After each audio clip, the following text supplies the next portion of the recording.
जरी इनपुटमध्ये त्यांनी दिलेले असले त्यांचे वेगळ्या प्रकारचे एम्स वापरून, एम्स म्हणजे काय? Machines, method, material, market, man power, mother nature आणि ह्या सगळ्या गोष्टी वापरून त्यांनी जे व्हेइकल तयार केलेलं आहे, त्या इनपुट मधून जे आउटपुट यायला पाहिजे 40 किलोमीटर्स पर लिटर, हं, तर ते मिळतं आपल्याला त्याच्यापेक्षा कमी. म्हणजे एफिशियन्सी झाली 100% किंवा त्याच्यापेक्षा कमी. हं, हं, तिचे काय समजा 15-20 मिनिटं जरी आपण हॉबीमध्ये कॉन्सन्ट्रेट केले, हं, तर आपण रिचार्ज होतो. म्हणजे जसं मोबाईल रिचार्ज करायला लागतो तसा तो रिचार्ज होतो आणि आपण पुन्हा उत्साहाने कामाला लागू शकतो. हं. आणि त्याला एक छान शब्द म्हणतात की स्पिरिच्युअलिटी. गोष्ट आठवली. एक नित्यशांती म्हणून पुण्यामध्ये टीचर होते. तर ते म्हणायचे, की जसं तुम्ही याला म्हणजे एखाद्याच्या पाठीमागे आपण जेव्हा बोलतो त्याला बोलूया. गॉसिपच म्हणतात ना. हो. बस. तर ते नित्यशांती म्हणायचे, की गॉसिप करायच्या ऐवजी तुम्ही पॉसिप करा. तर पॉसिप म्हणजे काय? तर पॉझिटिव्ह गॉसिप. पुन्हा मी असं म्हणेन की स्वतःला अॅनलाईज करायला पाहिजे की मला समाधान कशात वाटतंय बरोबर. आणि कुठेतरी कॉम्प्रोमाइज करायलाच लागतं.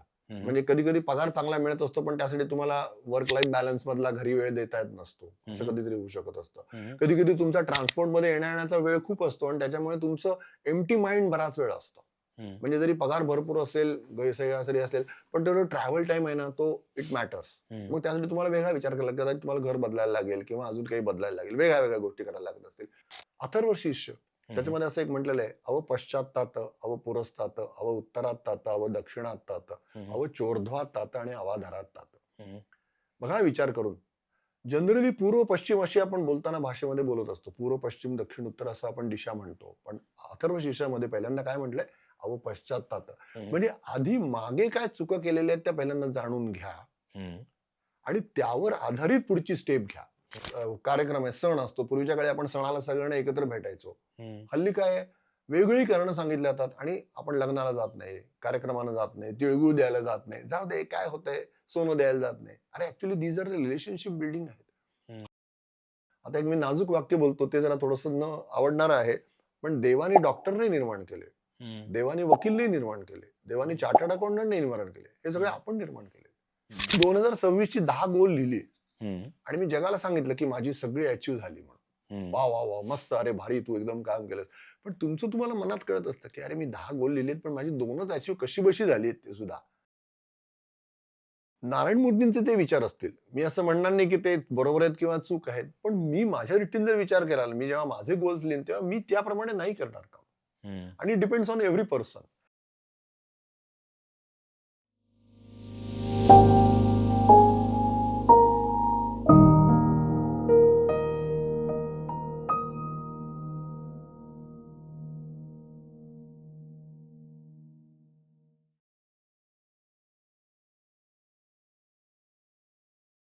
हाय, हॅलो, नमस्कार. Welcome back to इनोटॉक्स.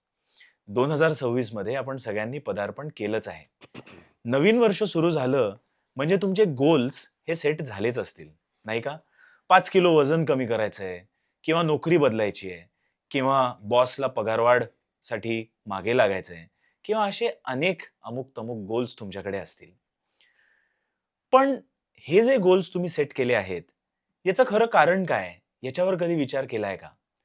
ह्याच गोष्टींवरती विचार करण्यासाठी आज आम्ही इनोटॉक्सच्या स्टुडिओमध्ये चारुदत्त भावे यांना बोलवलंय. चारुदत्त भावे हे एक पुणे स्थित व्यक्तिमत्व आहे आणि ते व्यक्तिमत्व विकास या विषयावरती त्यांचे विचार आज आपल्यासोबत शेअर करणार आहेत. हा एपिसोड तुम्ही शेवटपर्यंत बघा आणि कदाचित कागद आणि पेन घेऊन बसलात, तर आज येणाऱ्या अनेक टिप्पणी सुद्धा तुम्ही त्याची नोंद करू शकता आणि 2026चं जे काय तुमचे गोल्स असतील, ते गोल्स तुम्ही बनवले तर आहेतच, पण ते तुम्हाला अधिक प्रभावशाली कसे बनवता येतील, याबद्दल देखील तुम्ही विचार करू शकता. Bhave sir, welcome to Innotalks. इनोटॉक्सवरती आम्ही काही दिवसांपूर्वी एक प्रभावी पालकत्व किंवा या बदलत्या जगामध्ये भावनिकदृष्ट्या मुलांना कसं वाढवावं, याच्यावरती एक एपिसोड केला होता. ओके. आणि तो एपिसोड खरं तर इनोटॉक्सच्या सगळ्या दर्शकांना खूप आवडला. कारण त्याच्यामध्ये एक विषय जो घेतला होता, तो असा होता की आजचं जग जे आहे, ते खूप बदलतंय. म्हणजे जग झालंय तो शब्द मला खूप आवडतो म्हणून परत सांगतो बरं का, की व्होलटाईल, अनसर्टन, कॉम्प्लिकेटेड आणि एम्बिग्युअस असे जड शब्द बापट मॅडमनी वापरले होते. पण खरंच तसं जग झालंय ना? की म्हणजे जॉबवरनं कधी कोणाला काढून टाकलं जाईल याचा काही नेम नाही. आज समजा एखादं करिअर बदलायचं असेल, शिक्षण झालंय एका वेगळ्या विषयामध्ये आणि जॉब दुसरीकडे करायचा आहे, तर ती व्यक्ती परत एकदा शिकून त्या मार्गाने जाऊ शकते. बरोबर. किंवा लहान मुलांना सुद्धा शाळेमध्ये समजा घालायचं असेल, तर कुठल्या बोर्डमध्ये त्यांना ॲडमिट करायचं हाही एक प्रश्नच आहे. किंवा 21व्या वर्षीपासनं 60व्या वर्षापर्यंत जो करिअर स्पॅन आहे, तो जवळ-जवळ 40 वर्षाचा आहे. तर ह्या व्हुका वर्ल्डमध्ये 40 वर्षाचं करिअर करायचं आणि ते 40 वर्षाचं करिअर करता अं, प्रभावी आयुष्य सुद्धा जगायचं, ही एक मोठी चुनौती वाटते. आणि परत त्यामध्ये नवीन वर्ष जसं म्हटलं तसं ते आलंच आहे. तर नवीन वर्षामध्ये आणि या व्हुका वर्ल्डमध्ये सगळ्यांनी प्रभावी कसं बनावं? खूप छान प्रश्न आहे तेजस. मी असं म्हणेन की एका तुझ्या या इंट्रोडक्शनच्या भागामध्ये अनेक छोट्या गोष्टी लपलेल्या आहेत आणि आपण असं करूया एक एक करून त्याच्यामध्ये ऍड करत जाऊया. हं. हा जो प्रभावी किंवा प्रभावशाली हा शब्द आहे ना, तो अनेक वेळा आपण ऐकत असतो, बोलत असतो, पण नक्की काय? आणि जर असं मी म्हटलं की मला प्रभावशाली व्हायचं आहे, म्हणजे इंग्रजीमध्ये जर म्हटलं तर इफेक्टिव्ह व्हायचं आहे, असं साधारणपणे सगळेजण म्हणत असतात. पण इफेक्टिव्ह व्हायचे म्हणजे नक्की काय, याच्याबद्दल त्यांना जर पुन्हा आणखीन विचारलं तर त्यांना नक्की माहिती नसतं की मला काय व्हायचंय, काय करायचंय. फार थोड्या मुलांचे किंवा मुलींचे सुद्धा याच्याबद्दलचे कन्सेप्ट क्लिअर असतात. आणि म्हणून मी असं म्हणेन की आता 2026 मध्ये जेव्हा आपण गोल्स किंवा मला काय करायचंय, काय अचीव्ह करायचंय याच्याबद्दल जेव्हा आपण चर्चा करतोय, तेव्हा थोडंसं आपण जरा स्वतःबद्दल विचार करूया. आणि मग त्याच्यामध्ये इफेक्टिव्हनेस या शब्दाबद्दल मी थोडंसं आणखीन जास्ती बोलीन. नॉर्मली प्रत्येक जण म्हणत असतो की एफिशियन्सी आणि इफेक्टिव्हनेस हे दोन शब्द आलटून पालटून वापरत असतो. हं. आणि पर्टिक्युलरली प्रोडक्टिव्हिटी जेव्हा आपण कुठल्याही नोकरीमध्ये किंवा व्यवसायामध्ये असतो आणि त्यामध्ये आपण बघत असतो की जास्तीत जास्त आउटपुट पाहिजे, जास्तीत जास्त याच्यातनं मला फायदा कसा होईल याच्याबद्दल बघत असतो. पण हे करत असताना की त्याच्या करत असताना माझ्यावरती त्याचा काय परिणाम होणार आहे याच्याबद्दलचा विचार सखोलपणे केलेला नसतो. हं, म्हणजे उदाहरण जर सांगायचं झालं तर एफिशियन्सी म्हणजे काय असं जर का विचारलं किंवा प्रोडक्टिव्हिटी म्हणजे काय सांगायचं झालं तर प्रत्येक जण वेगळ्या प्रकारच्या डेफिनेशन देतो. पण याच्यातलं कॉन्क्रीट पटकन लक्षात राहील असं जर का कोणाला जर हवं असेल तर त्याच्यासाठी एक सोपा रेशो आहे. असं म्हणतात की एफिशियन्सी म्हणजे काय, हं, तर आउटपुट डिवायडेड बाय इनपुट. हं. आता प्रॅक्टिकल उदाहरण घेतलं तर हे कन्सेप्ट जास्ती सोप्याने समजेल की एक नवीन वाहन आपण जर घेतलं, एखादं व्हेकल घेतलेलं आहे, तर त्याचे जे मॅन्युफॅक्चरर्स असतात ते सांगतात की आमची ही गाडी लिटरला 40 किलोमीटर जाईल. हं, खरंच जाते का 40 किलोमीटर? आपण जर लकी असू तर 35, 36, 40 पर्यंत जाईल. पण अदरवाईज पुण्याच्या या ट्रॅफिकमध्ये आणि याच्यामध्ये बघितलं तर 30 किलोमीटर म्हणजे खूप झालं. हं. म्हणजे थोडक्यात काय, तर जरी इनपुटमध्ये त्यांनी दिलेले असले त्यांचे वेगळ्या प्रकारचे एम्स वापरून, एम्स म्हणजे काय, machines, method, material, market, man power, mother nature आणि या सगळ्या गोष्टी वापरून त्यांनी जे व्हेकल तयार केलेलं आहे, त्या इनपुट मधून जे आउटपुट यायला पाहिजे 40 किलोमीटर पर लिटर, हं, तर ते मिळतं आपल्याला त्याच्यापेक्षा कमी. म्हणजे एफिशियन्सी झाली 100% किंवा त्याच्यापेक्षा कमी. हं. बरोबर आहे. बरोबर आहे. सो 100% पेक्षा कमी एफिशियन्सी याचा अर्थ काय झालं? एफिशियन्सी हा शब्द थोडक्यात सांगायचा झाला तर मशीन्स, इक्विपमेंट्स, गॅझेट्स यांच्यासाठी वापरता येईल. हं, पण मी जेव्हा इफेक्टिव्हनेस हा शब्द वापरतोय, आपण कधी-कधी चुकून म्हणतो माणसाला, की अरे हा एफिशियंट माणूस आहे म्हणून. हं. पण जेव्हा माणूस मशीन सारखा काम करत असेल ना, तेव्हा त्याला एफिशियंट म्हणावं असं माझं मत आहे. हं. पण इफेक्टिव्हनेस म्हणजे काय? इनपुट्स तेवढेच आहेत. हं. आपल्याला शिक्षण, आपण केलेले घेतलेले एफर्ट्स, पण आता यातनं मला आउटपुट जे द्यायचं आहे, त्याच्यापेक्षा खूप मोठं असायला पाहिजे. आणि यासाठी आपण काय करतो?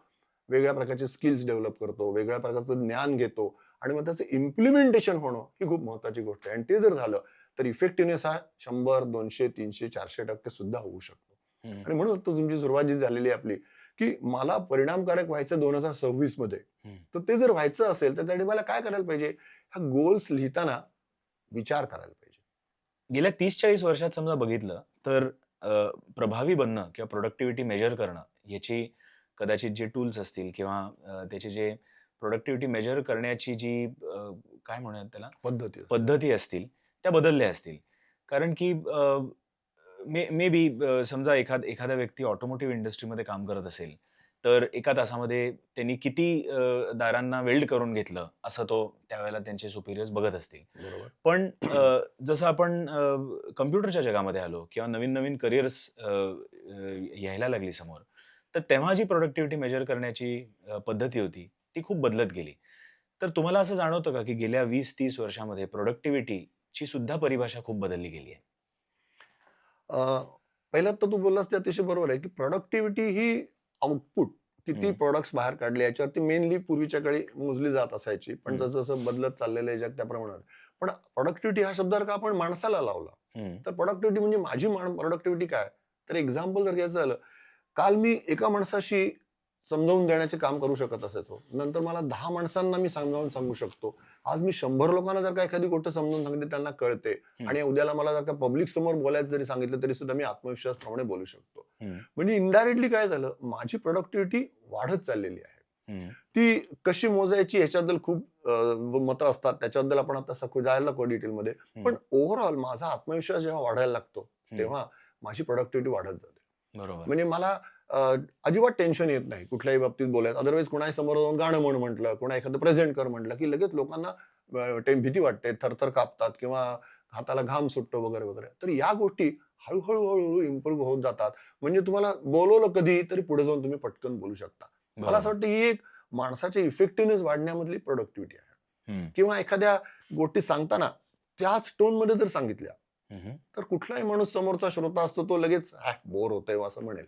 पण हं, आपण जर का थोडंसं व्हेरिएशन केलं, जशी आपल्याला गाणी आवडतात त्याप्रमाणे, तर व्हेरिएशन इन दॅट म्हणजे काय? आर्टिक्युलेशन जर केलं शब्दांमध्ये, आपल्या बोलण्यामध्ये, आपल्या बॉडी लँग्वेजमधनं, तर नक्की त्याचा परिणाम जास्ती चांगला होतो. आणि आज एखादी गोष्ट सांगितल्यानंतर जेव्हा लोकं त्याला रिस्पॉन्स देतात, मान हलवतात हं, किंवा असं म्हणतात, की समोरचा श्रोता जर झोपायला लागला, हं, तर त्याचा अर्थ माझं काहीतरी चुकतंय. हे हं. जोपर्यंत वक्त्याला वाटत नाही, तोपर्यंत ती प्रॉडक्टिव्हिटी वाढली असं होणार नाहीये. मी इंट्रोडक्शनमध्ये म्हणलं तसं, आता 2026 मध्ये आपण आलो आणि नवीन वर्षाची सुरुवात झाली, की प्रत्येकाकडे आपल्या गोल्सची लिस्ट एक लिहून बरोबर, ठेवलेली असते. बरोबर. आणि त्यामध्ये पहिला गोल तर माझा यावर्षी सुद्धा आहे, की उद्यापासनं 3 जानेवारीपासनं मी जिमला जाणार आणि वर्षभर जिमला जाणार. त्याच्यानंतर 10 किलो वजन कमी करणार आणि अनेक साऱ्या गोष्टी. तशाच अनेकांच्या करिअर्स बाबतीतच्या सुद्धा वेगवेगळे गोल्स असतात, की नोकरी बदलणार असतील हं, हं. किंवा प्रमोशन मागणार असतील किंवा एखादा नवीन बिझनेस सुरू करणार असतील किंवा अनेक काही. पण अशी एक स्टॅटिस्टिक मी वाचली होती, की 90% गोल्स हे पहिल्या 2 महिन्यामध्येच फेल होतात. म्हणजे थोडक्यात फॉर एक्झाम्पल मी मागे जेव्हा एका योगासनाच्या क्लासला जायचो, तर त्या टर्मच्या सुरुवातीला 100-100 लोकं त्या योगासनाच्या अगदी. क्लासमध्ये असायची आणि 2 महिने झाले, की त्या 100चा आकडा अक्षरशः 40 वर आलेला असायचा. तर मग मला असं जाणून घ्यायचंय, की गोल्स फेल का होतात? बरोबर. आणि गोल सेटिंग कसं करावं? Of course. ओके. आपण जर का थोडंसं गोल्सच्या रूट्समध्ये गेलो, म्हणजे हं, काय, की गोल्स म्हणजे काय नक्की? तर त्याला असं म्हणतात, की it is divided into multiple things. अशा एक जर बघितल्या, तर काही गोल्स असतात ती फिजिकल असतात. म्हणजे तब्येतीबद्दल, आहाराबद्दल, विश्रांतीबद्दल, एक्सरसाइजबद्दल, जे आता तू म्हणालास, की मी ठरवलंय वजन कमी करायचं वगैरे, वगैरे. दुसरी असतात गोल्स ते असतात मेंटल. हं, म्हणजे मी अमुक काही वाचेन, अमुक काही लिहून पाहेन किंवा हं, अमुक ठिकाणी काहीतरी योगा करेन, प्राणायाम करेन, की ज्याच्यामुळे माझी मानसिकता चांगली होईल. जे हं, आपण सगळेजण वाचत असतो आणि सगळेजण होत असते. हं, तिसरे जे गोल्स असतात ते थोडेसे हॉबीशी कनेक्टेड आहेत असं मला वाटतं. हं, म्हणजे काय आपली हॉबी जेव्हा आपण एखादं चित्र काढत असतो, एखादं गाणं म्हणत असतो, एखादं निसर्गाच्या जवळ गेलेला असतो, तेव्हा आपलं पूर्ण कॉन्सन्ट्रेशन त्याच्यामध्ये असतं. हं, जर नीट विचार केला आपण, तर ते जे काय समजा 15-20 मिनिटं जरी आपण हॉबीमध्ये कॉन्सन्ट्रेट केले, हं, तर आपण रिचार्ज होतो. म्हणजे जसं मोबाईल रिचार्ज करायला लागतो तसा तो रिचार्ज होतो आणि आपण पुन्हा उत्साहाने कामाला लागू शकतो. हं, आणि त्याला एक छान शब्द म्हणतात, की स्पिरिच्युअलिटी. हं, स्पिरिच्युअलिटी म्हणजे काय, की ज्या ठिकाणी तुमचं कॉन्सन्ट्रेशन होऊ शकतं, हं, की जी कुणीही फोर्स न करता सुद्धा तुम्ही करता, ती गोष्ट म्हणजे स्पिरिच्युअलिटी. हं, तर मी एक नेहमी प्रश्न हा विचारत असतो, की आपण किती लोकांची हॉबी जिवंत आहे? हं, हं, आणि अनफॉर्च्युनेटली अनेक हात वर येत नाहीत. हं, हार्डली काही हात वर येतात आणि लोकं सांगतात, "लहानपणी आमची हॉबी होती, पण आता आम्ही विसरलोय." हं, चौथा मुद्दा असतो तो म्हणजे सोशल आणि त्याच्याशी कनेक्टेड असतो ते इमोशनल. हं, की आपण सोसायटीमध्ये असतो, की मला वाटत असतं मी आता कुठेतरी चेअरमन व्हावं किंवा हं, अजून एखादी जबाबदारी घ्यावी हं, आणि काही काम करावं. गोल्समध्ये असतात. आणि 5वा असतो तो फायनान्शियल. मग त्याच्यामध्ये तुम्ही पैसे अजून मिळवावेत, नोकरी बदलाल करावी किंवा नवीन अजून बिझनेस स्टार्टअप करावा, जे काही असेल तुमचं ते. हम्म. तर ह्या 5ची 6 जे आपण आता एलिमेंट्स बघितले, physical, mental, spiritual, social, emotional, financial. हम्म. तर यासाठी तुम्ही स्वतःनी काही ग्राउंडवर्क केलेत का, होमवर्क केलेत का, असा माझा नेहमी प्रश्न असतो. हम्म. कारण नुसतंच हा म्हणाला तो म्हणाला म्हणून तुम्ही जर का गोल सेट केलेत तर ते तू मगाशी म्हणालास त्याप्रमाणे ते फेब्रुवारीमध्ये संपतात. संपतात. पण बरोबर. मी जर का माझा स्वतःचा विचार केलेला असेल की अरे खरंच मला काय शक्य आहे, हम्म. हम्म. मी उगीच म्हणायचं म्हणून 5 किलो वजन कमी करायचं नाही, पण मी छोटंसं जर गोल घेतलं त्याला म्हणतात बीट बाय बीट इम्प्रुव्हमेंट. हम्म. तर मी जर का ठरवलं की एका महिन्यात माझं अर्धा किलो वजन कमी होईल, हम्म. कदाचित हसायला येईल लोकांना, पण अर्धा किलो वजन कमी करणं सुद्धा किती अवघड आहे हे करायला लागलेल्या लोकांना माहिती आहे. हम्म. आणि मग जेव्हा तू अर्धा किलो कम्प्लीट करशील तेव्हा तुला जो आनंद मिळेल तो तुला पुढच्या गोल सेटिंगसाठी उपयोगी पडेल. बरोबर. म्हणजे आता हे जे 4-5 गोल सेटिंग मधले आपले जे एरियाज ऑफ लाईफ आहेत, ज्याला आपण म्हणलं, जसं तुम्ही म्हणलात की फायनान्शियल त्याच्यामध्ये येत आहे, फिजिकल येत आहे, स्पिरिच्युअल येत आहे, इमोशनल येत आहे, बरोबर. सोशल सुद्धा येत आहे, कारण की हो. आपल्याला लोकांना सुद्धा भेटायचं आहे. भेटायचं. या सगळ्या गोल्सला वेटेज जेव्हा आपण देतो, म्हणजे सगळे गोल्स इक्वली इम्पॉर्टंट आहेत का? कारण की बहुतांशी म्हणजे सगळेच जण, मी सुद्धा किंवा करिअरमध्ये असलेली सगळी मंडळी सुद्धा, पहिला गोल जो येतो तो नेहमी करिअर रिलेटेड आणि फायनान्शियल हाच गोल असतो. बरोबर. आणि त्याच गोल्समध्ये कदाचित आपण नेहमी खूप जास्ती झोकून देत असतो. आणि म्हणजे असं वाटतं बोलता बोलता की एका गोलकडे झोकून दिल्यामुळे कदाचित दुसरा गोल कधी कधी कमी अचीव्ह होत असेल. तर should all goals get the same importance, असं असं असं असतं का? आता हा प्रश्न म्हणजे असा आहे की आपण कदाचित एक सिनेमा बघितला असेल डॉन, हम्म. की ज्याच्यामध्ये आपल्याला दाखवलंय की दोरीवरून चालणं किंवा तो सिनेमातला जो व्हिलन असतो किंवा सॉरी हिरो असतो तो त्या दोरीवरनं चालतो. आणि मग त्या दोरीवरनं चालणं आपण जर कल्पना जरी केली तरी किती अवघड आहे माहितीये. अगदी. आपण आता जे 5 एलिमेंट्स बघितले तर आपल्याला आता या तुझ्या प्रश्नामध्ये असं आहे की या 5ची दोऱ्यांवरनं एकदम पाय टाकत चालायचं आहे. इतकं ते अवघड आहे थोडंसं. हम्म. आणि म्हणजे काय आहे तर टाइम मॅनेजमेंट. आपण किती जरी म्हटलं कोणीतरी सुद्धा, पंतप्रधानांपासून अगदी लहानातल्या लहान माणसाला सुद्धा 24 तास आहेत. आणि त्यामुळे तुझ्या या प्रत्येक गोलसाठी तू किती वेळ देणं आवश्यक आहे याच्यासाठीच पुन्हा एकदा आपण आपल्या होमवर्ककडे जायचं की कुठल्या गोलवर मला आता प्रायोरिटाईज करायला पाहिजे. म्हणजे आपण थोडंसं नंतर बोलू शकतो याच्यात, पण टाइम मॅनेजमेंट हा जो कन्सेप्ट आहे की त्याच्यामध्ये मी कोणत्या गोष्टींना आता प्रायोरिटी दिली पाहिजे. माझ्या फॅमिलीकडे लक्ष देणं आहे, मला फायनान्शियल वाढवण्याचं आहे का, माझ्या तब्येतीकडे लक्ष देणं आहे का, आणि काही सोशल कामासंबंधीचं आहे, हे आपल्याला प्रत्येकाला ठरवायला पाहिजे. पण it again comes backs to the goals setting करताना you need to do homework in December itself. कदाचित आता वेळ गेली असं नाही, काय जानेवारीतच सुरू करायला पाहिजे असं काही नाही. कदाचित तुम्ही फेब्रुवारीपासून तुमचं वर्ष जरी सुरू केलं जानेवारीमध्ये होमवर्क करून, that is a good start point. असं सुद्धा होऊ शकेल असं मी म्हणेन. बरोबर. तुम्ही प्रायोरिटायझेशन म्हणताना मला एक ऐकलेली गोष्ट किंवा वाचलेली गोष्ट आठवली. मास्टरकार्डचे जे सीईओ किंवा चेअरमन होते, अजय बग्गा, त्यांनी सांगितलं होतं की जेव्हा तुम्ही जॉब बदलत असता त्यावेळेला जॉब बदलताना त्याचे 3 व्हेरिएबल्स असू शकतील. म्हणजे एक तर तुम्ही जागा बदलताय, जॉबची जागा, बरोबर. किंवा जॉबचा तुमचा रोल बदलताय, किंवा तुम्ही कंपनीज बदलताय. हे तिन्ही व्हेरिएबल्स तुम्ही एकाच वेळेला चेंज करण्याची प्रायोरिटी कधीही ठेवू नका.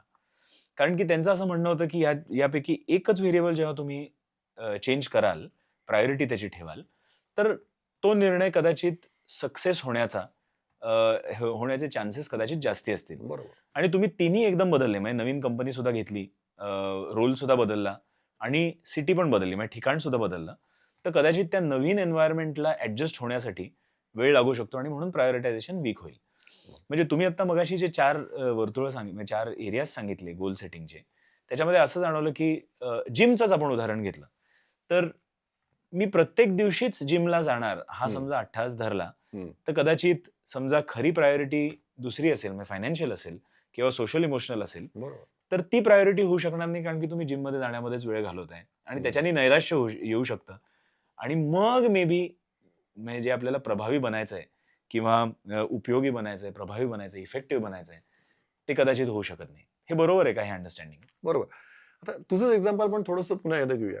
जिम मध्ये जायचं असतं, तू गोल लिहिलेला आहेस, पण हे गोल लिहिताना समजा तुझं वय आता 30-32 आहे आणि त्यावेळेला तुझी फॅमिली म्हणजे तुझ्या स्पाऊस, तुझं मूल लहान आहे आणि यांच्याकडे पण बघणं ही, कारण तुझी स्पाऊस पण नोकरी करते आहे, असं जर आपण एक्झाम्पल बघितलं हल्लीच्या काळामध्ये ते असतं, तर लहान मुलाकडे बघणं ही सुद्धा एक महत्वाची जबाबदारी आहे. हम्म, आणि मी जिमला जाणार म्हणून तू जर का घरातल्या मुलाला रडतच तसं सोडून गेलास तर हम्म. तुझं जिम करताना तुझं लक्ष कुठं असेल?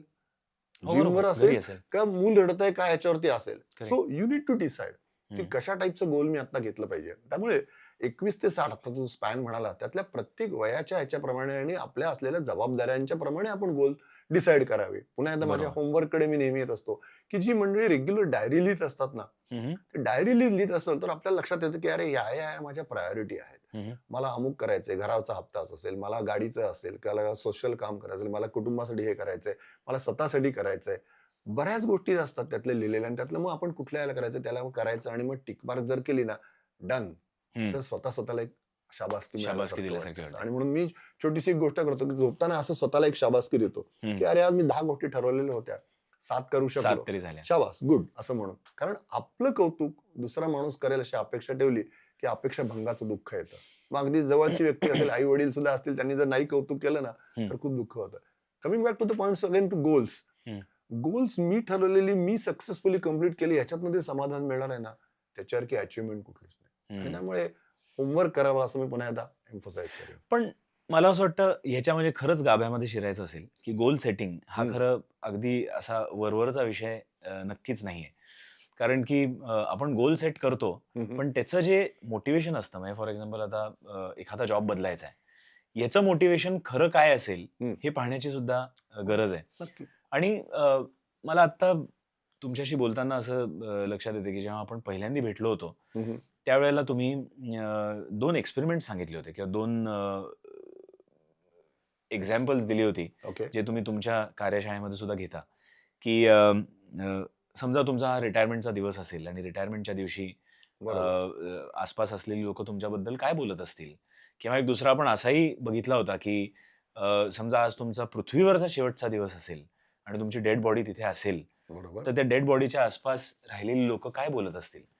तर त्या म्हणजे ते एक्सरसाइजेस त्यावेळेला खूप प्रभावी वाटले. पण ते पूर्णपणे आम्हाला समजू शकाल का? हो, नक्कीच. आता आपण जे आता बघितलं की आपल्याला गोल्स लिहायचे आहेत, थोडंसं आपण ट्रॅपचा रेफरन्स घेऊन याच्यातनं पुढे जाऊया. तर हं, मी जेव्हा माझे गोल्स लिहितोय तेव्हा मला लक्षात असं येतं की माझ्या वेगळ्या रोल्स मधनं मी काम करत असतो. जेव्हा आपण म्हणतो ना एखादा माणूस अष्टपैलू आहे, हं, अष्टपैलू म्हणजे काय? तर त्याला साधारण 3 रोल्स त्याच्या फॅमिली लेव्हलवर द्यायचे असतात. तो घरामध्ये कुठेतरी ज्युनियर असतो, मुलगा, नातू वगैरे ह्या लेव्हलला. त्याच्यानंतर तो कलीग्स म्हणजे बहीण, भाऊ, स्पाउस यांच्या लेव्हलला असतो आणि मग तो सीनियर पण असतो, तो किंवा ती. हं, हं, म्हणजे काय?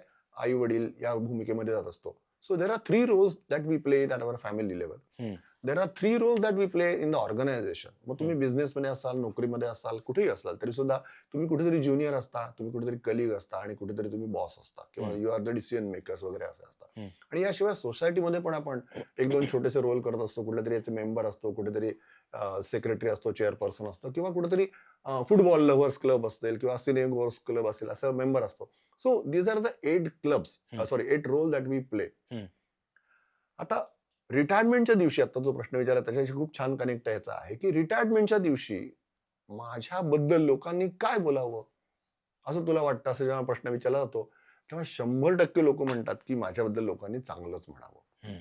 हा इथं कोणतरी एक जण किंवा जो म्हणेल की माझ्याबद्दल लोकांनी वाईट म्हणावं, एकही माणूस म्हणणार नाही असं. का बरं? कधीच वाटणार नाही. कारण प्रत्येकाला वाटत असतं की माझ्या रिटायरमेंटच्या दिवशी सगळ्यांनी छान छान छान बोलावं. हं. आता ते खरं असतं का नाही त्यानंतर आपण जाऊया. रिटायरमेंटच्या कामी गमतीत आज पण कोणी बोलावं तर चांगलंच बोलावं असंच वाटत असतं. क्या बात आहे. मग याचा अर्थ काय झाला, की तेजसनी माझ्याबद्दल चांगलं बोलावं असं जर वाटत असेल, तर मी तेजसशी कसा वागतो याच्याबद्दल विचार करणं आवश्यक आहे. हं, अदरवाईज काय आहे, मी तेजसशी जर का नीट वागत नसेल, त्याला वेडं-वाकडं बोललेलं असेल, त्याला दिलेली कमिटमेंट पाळत नसेल, त्याला अपेक्षा त्याच्या पूर्ण केलेल्या नसतील, तर तेजस काय म्हणेल, तुझे याद रखूंगा. हं, म्हणजे तेजस माझ्याबद्दल चांगलं बोलण्यासाठी माझं इंटरपर्सनल रिलेशन कसं आहे त्याच्यावरती अवलंबून आहे 60व्या वर्षी. हं, आता 60व्या वर्षीची गोष्ट अशी आहे की लोक तोंडावर म्हणून फसवले बोलतील सुद्धा. अरे हा चांगला माणूस होता, हा चांगला शेजारी होता, हा चांगला भाऊ होता, चांगला मित्र होता वगैरे वगैरे. पण याच्या पुढचा जो प्रश्न होता वाक्य बनला ते खूप महत्वाचा आहे, की देवानी कल्पना करा अशी की तुम्ही गेलेले आहात. तुमची डेड बॉडी इथे ठेवलेली आहे आणि हं, तुम्ही तिथे सिलिंगवर आहात. हं, पण त्यावेळेला तुम्हाला देवाने एक स्पेशल फॅसिलिटी दिलेली आहे की लोकांच्या मनात खरंच काय चाललं आहे हे जाणून घेता येईल तुम्हाला. हं, आणि अशी जेव्हा तुम्ही कल्पना कराल मला हम्म. माहितीये की ही कल्पना केल्यानंतर बऱ्याच जणांच्या अंगावर काटा येईल किंवा म्हणतील की आम्ही हा विचार पण केला नाही, आम्ही अजून खूपच लहान आहोत वगैरे वगैरे. ठीक आहे, ते सगळं मान्य आहे, त्याच्याबद्दल काही दुमत नाहीये. हम्म. पण जेव्हा 70, 80, 90 वर्षाचे असताना तुम्ही जाल आणि त्यावेळेला तुम्हाला ती फॅसिलिटी दिलेली असेल की तुमच्या बायकोच्या, तुमच्या शेजाऱ्या पाजाऱ्यांच्या, तुमच्या बॉसच्या जुन्या, तुमच्या बहीण भावंडांच्या मनामध्ये तुमच्याबद्दल काय विचार आलेले आहेत ऍक्च्युअल, हे तुम्हाला कळायची फॅसिलिटी दिलेली आहे. हम्म. आणि त्यावेळेला जर तुम्हाला असं लक्षात आलं की ते तुमच्याबद्दल वाईट बोलतायत, वाईट विचार करतायत, तर तुम्हाला काय वाटेल? आणि त्यांनी जर का चांगलं बोलावं, असं आपण मगाशी जे वाक्य म्हटलं, तसं जर बोलावं वागत असेल, तर त्यासाठी तुम्हाला आजपासून step by step, bit by bit त्यांच्याशी चांगलंच डील केलं पाहिजे. हे जेव्हा प्रश्न तुम्ही लोकांना विचारलेत, म्हणजे तुम्ही बरोबर, जेव्हा बरोबर. कार्यशाळा घेता तेव्हा तेव्हा काय काय रिस्पॉन्सेस येतात? पहिली गोष्ट म्हणजे लोकं एकदम शॉकिंग मध्ये जातात. आणि जी अगदी तरुण मंडळी असतात, तर ते तर म्हणतात, "हां, हां, रिटायरमेंट वगैरे हा आम्ही विचारच नाही कधी केलेला." मग ते डेड बॉडीचं आणखी लांबच राहिलं. हम्म. पण मी जेव्हा त्यांना थोडासा फोर्स करतो, की तुम्ही याच्याबद्दल विचार करून मग मला सांगा. आणि मग मी त्यांना म्हणतो, "if you are really lucky that at your retirement time your parents are alive." Alive. तर नॅचरली त्या क्षणी तुमचे आई-वडील तुमच्याबद्दल काय म्हणतील? तर बरेच लोकं बरेच वाक्य तयार करतात बरं का, मोठे-मोठे माझ्याबद्दल, माझा मुलगा असा होता वगैरे, वगैरे. पण एका मुलाने इतकं छान उत्तर दिलं ना त्याचं. तो म्हणाला, की माझे आई-वडील थरथर चालत तिथे येतील, कारण ते साधारण 85-80 वर्षाचे असतील. आणि ते म्हणतील आशीर्वाद, बाळा आशीर्वाद, एवढे एकच 2 शब्द बोलतील. पण त्यांनी सुद्धा अंगावर काटा येईल, की अरे आज वडील आपल्याला आनंदाने आशीर्वाद देतायत. याच्या हरकत मिळवणं काय? आज हम्म. त्यांच्या मनामध्ये मुलगा यशस्वी झालेला आहे, मुलगी यशस्वी झाली, याच्या सुख कुठलं नाहीये दुसरं. हम्म. आणि त्याच्या उलट तुमच्यासारखा नातू असेल छोटंसं, तर ते काय करेल? ते दुडदुड धावत येऊन तुमच्या मांडीवर बसेल. हम्म. ही सुद्धा गोष्ट तुम्ही इमॅजिन करायला पाहिजे, की तुमच्या रिटायरमेंटला ही लोकं कशी बिहेव करतील याच्याबद्दलचं. मग बाकी इतर कलीग्स, मित्र, शेजारी, अमुक-तमुक, ते काय चांगलं म्हणजे कसं बोलावं असं तुम्हाला वाटतं त्याप्रमाणे तुमचं बिहेवियर असणं आवश्यक आहे. हम्म. आणि मग पुढचा विचार तर त्याचा आहे, की हा जो शॉकिंग विचार आहे, की माझ्या डेड बॉडी भोवती लोकं काय बोलतील? आणि जर का त्यांनी जर का म्हटलं, तर शेजारी जर म्हणाला, "बरं झालं कटकट गेली हा शेजारी." तर त्याचं वाईट तुम्हाला वाटेल ना? सगळेजण म्हणतात, "हो वाटेल." मग त्या शेजाऱ्याशी चांगलं वागण्याची जबाबदारी कोणाची? तुमची आहे. आणि ही ओव्हर द पिरियड असं म्हणतात, की इव्हॉल्युशन आहे. इव्हॉल्युशन म्हणजे काय? आतून बाहेर तुम्ही जेवढे बदलत जाल, तेवढं तुम्हाला जास्तीत जास्त परिणामकारकता होत जाईल. म्हणून आपण मगाशी शब्द वापरला, की परिणामकारकता व्हायचं किंवा इफेक्टिव्ह व्हायचंय आपल्याला, त्याच्या दृष्टीने ती सगळी वाटचाल आहे. तुम्ही जो डेड बॉडीचं एक्झाम्पल सांगितलं ना, त्या हो. डेड बॉडीच्या एक्झाम्पलमध्ये असं लक्षात आलं, की समजा आपल्या डेड बॉडीच्या आसपास लोकं आहेत आणि ती आपल्याबद्दल बोलतायत. हं, हं. तर तिथे एक चटकन विचार असा डोक्यामध्ये आला, की म्हणजे तुम्ही गेलेला आहात त्यावेळेला. हो. So you don't have another chance to repair. तर कदाचित तुम्ही जे म्हणताय ना, की या म्हणजे भावी आयुष्यामध्ये 21 ते 60व्या वर्षापर्यंत जो करियर स्पॅन आहे, तिथे प्रभावी बनायचं असेल, तर आपलं करियर कसं असावं किंवा आपलं आयुष्य कसं असावं, ह्याची जी नीव ठेवली पाहिजे, बरोबर. ती कदाचित खूप आधीच ठेवली पाहिजे.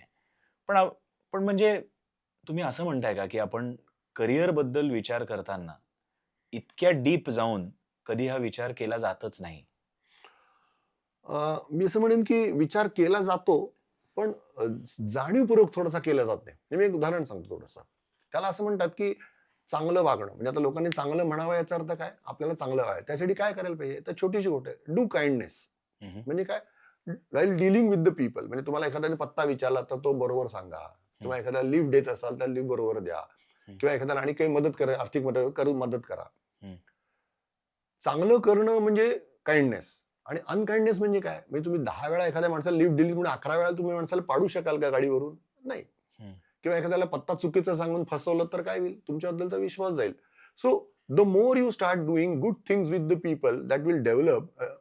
कन्सेप्ट असा आहे की हे मोठ्याच्या मोठं असं इनव्हिजिबल अकाउंट तयार होतंय तुमचं. हं, मग त्याच्यामुळे तुम्ही प्रॉमिसेस पाळता का? हं, म्हणजे आपण म्हणतो ना, "अरे माझं नाव सांग, तुझं काम होईल." हं, याचा अर्थ काय आहे, की तुम्हाला स्वतःच्या कामाबद्दलची एवढी खात्री आहे, की तुमचं नाव सांगितल्यानंतर त्या समोरच्या माणसाचं काम होईल. हं, अपेक्षा असतात. त्या अपेक्षा पूर्ण करणं ही फार महत्त्वाची गोष्ट आहे. म्हणजे हं, रोजच्या जीवनामध्ये घरच्या लोकांना तुम्ही किती ताबडतोब फीडबॅक देता. म्हणजे अगदी अगदी घरगुती उदाहरण म्हणजे स्वयंपाक कसा झाला याच्याबद्दलचं न विचारता सांगता का तुम्ही? असं बरेच पुरुषांना लग्न आलेलं विचारलं, तर ते म्हणतात, "नाही, नाही, नाही. चांगलं झालं असेल तरी आम्ही काही बोलत नाही. पण काहीतरी खराब झालं असेल, तिखट झालंय, खारट झालंय, तर आम्ही लगेच मोठ्यानं सांगतो." हं. याचा अर्थ काय आहे? क्रिटिसिझम करायला आपण तयार आहोत. पण कौतुक करायला आपण पटकन तयार नसतो. त्यामुळे साधी छोटीशी अपेक्षा असते घरच्या गृहिणीची की अरे भाजी कशी झाली आहे, पदार्थ कसा झाला सांगावं. सो एक्सपेक्टेशन फुलफिल करणं हे महत्वाची काम आहे. आणखी एक छोटीशी गोष्ट असते बरं का, पण ती आपण बरेच जण मुद्दाम नाही करत पण होत असते. ती म्हणजे काय, जी व्यक्ती तिथे हजर नसेल तिच्याबद्दल निगेटिव्ह न बोलणं. बघा ना काय सांगतो मी. आपण पॉझिटिव्ह त्या व्यक्तीबद्दल जर बोललो ना, जी व्यक्ती इथं हजर नसेल, तर नक्की त्याचं चांगलं इम्प्रेशन होतं. पण जर आपण एखाद्या व्यक्तीबद्दल निगेटिव्ह बोललो, जी व्यक्ती हजर नसेल तिच्याबद्दलचं, तर त्या समोरच्या माणसाला हे कळतं की ही समोरची व्यक्ती मी विश्वासपात्र नाहीये. कारण आज त्या व्यक्तीबद्दल निगेटिव्ह माझ्या समोर बोलतोय, मी इथनं पुढे गेल्यानंतर माझ्याबद्दल दुसरीकडे निगेटिव्ह बोलू शकेल. याच्यावरती एक छान लॉयल्टी. हा एक एक छान गोष्ट आठवली. एक नित्यशांती म्हणून पुण्यामध्ये टीचर होते. तर ते म्हणायचे की जसं तुम्ही याला म्हणजे एखाद्याच्या पाठीमागे आपण जेव्हा बोलतो त्याला बोलूया. गॉसिपच म्हणतात ना. हो तर ते नित्यशांती म्हणायचे की गॉसिप करायच्या ऐवजी तुम्ही पॉसिप करा. तर पॉसिप म्हणजे काय, तर पॉझिटिव्ह गॉसिप. म्हणजे तुम्ही गॉसिप एखाद्याच्या पाठीमागे करताय ना, बरोबर. तर त्याच्या पाठीमागेच जाऊन हा. त्याच्या पाठीमागे न बोलता त्याच्या मागे समजा तुम्ही असाल आणि असं समजा आपण पॉझिटिव्ह गॉसिप केलं की अरे तो जो व्यक्ती आहे ना, त्या व्यक्तीने हे काम खूप छान केलं. तर that becomes a very positive नक्कीच नक्कीच thing for that particular person. आणि ह्याच्यामुळे तुमची प्रोडक्टिव्हिटी वाढेल. कसं म्हणजे बरं? प्रोडक्टिव्हिटी वाढेल म्हणजे काय माहिती का, तुमचा आणि त्याचा विश्वास एकमेकांवरचा वाढेल. लक्षात घेऊया. आणि हा छोटा विश्वास लॉंग टर्म मध्ये फायदेशीर होत असतो नेहमी. आपण म्हणतो ना, दूर के फायदे के लिए नजदीकी नुकसान सहना पडता, असा एक सिनेमातला डायलॉग असतो. पण इथे आपण काय करतोय, छोटे छोटे पॉझिटिव्ह गोष्टी करतोय की त्याच्यामुळे लॉंग टर्म मध्ये सुद्धा पॉझिटिव्ह रिझल्ट येणार आहेत. म्हणजे तुमचा रेफरन्स ती व्यक्ती दुसऱ्या माणसाला देताना सुद्धा चांगल्या प्रकारे देईल की अरे तेजसचं नाव आहे ना, खात्रीशीर काम होणार आहे म्हणून. अदरवाईज काय होईल, नाही नाही त्याच्याकडे काम देऊ नकोस, ते नाही होणार तुझं. गॅरंटी नाही. मनुष्य स्वभाव असा आहे की थोडीशी वाईट जरी गोष्ट असेल तर त्यात आणि थोडासा मसाला भरतात आणि मग ते खूप फुलवून सांगण्याची सवय असते. म्हणजे एक छोटीशी गोष्ट आपण बघूया प्रॅक्टिकल जीवनातली अशी आहे. एखाद्या हॉटेलमध्ये तुम्ही गेलात, तिथे आपली अपेक्षा काय आहे, चांगलं जेवण मिळावं, ऑर्डर दिल्यापासून 5 मिनिटात आणि 10 स्वस्त मिनिटात जे काय असावं. असं, हा कॉस्ट इफेक्टिव्ह असावं. स्वस्त हा प्रकार रिलेटिव्ह आहे, पण कॉस्ट इफेक्टिव्ह असावं. त्याची डिलिव्हरी चांगली असावी, प्लेट्स चांगल्या असाव्यात, सर्व्हिंग व्यवस्थित असावं.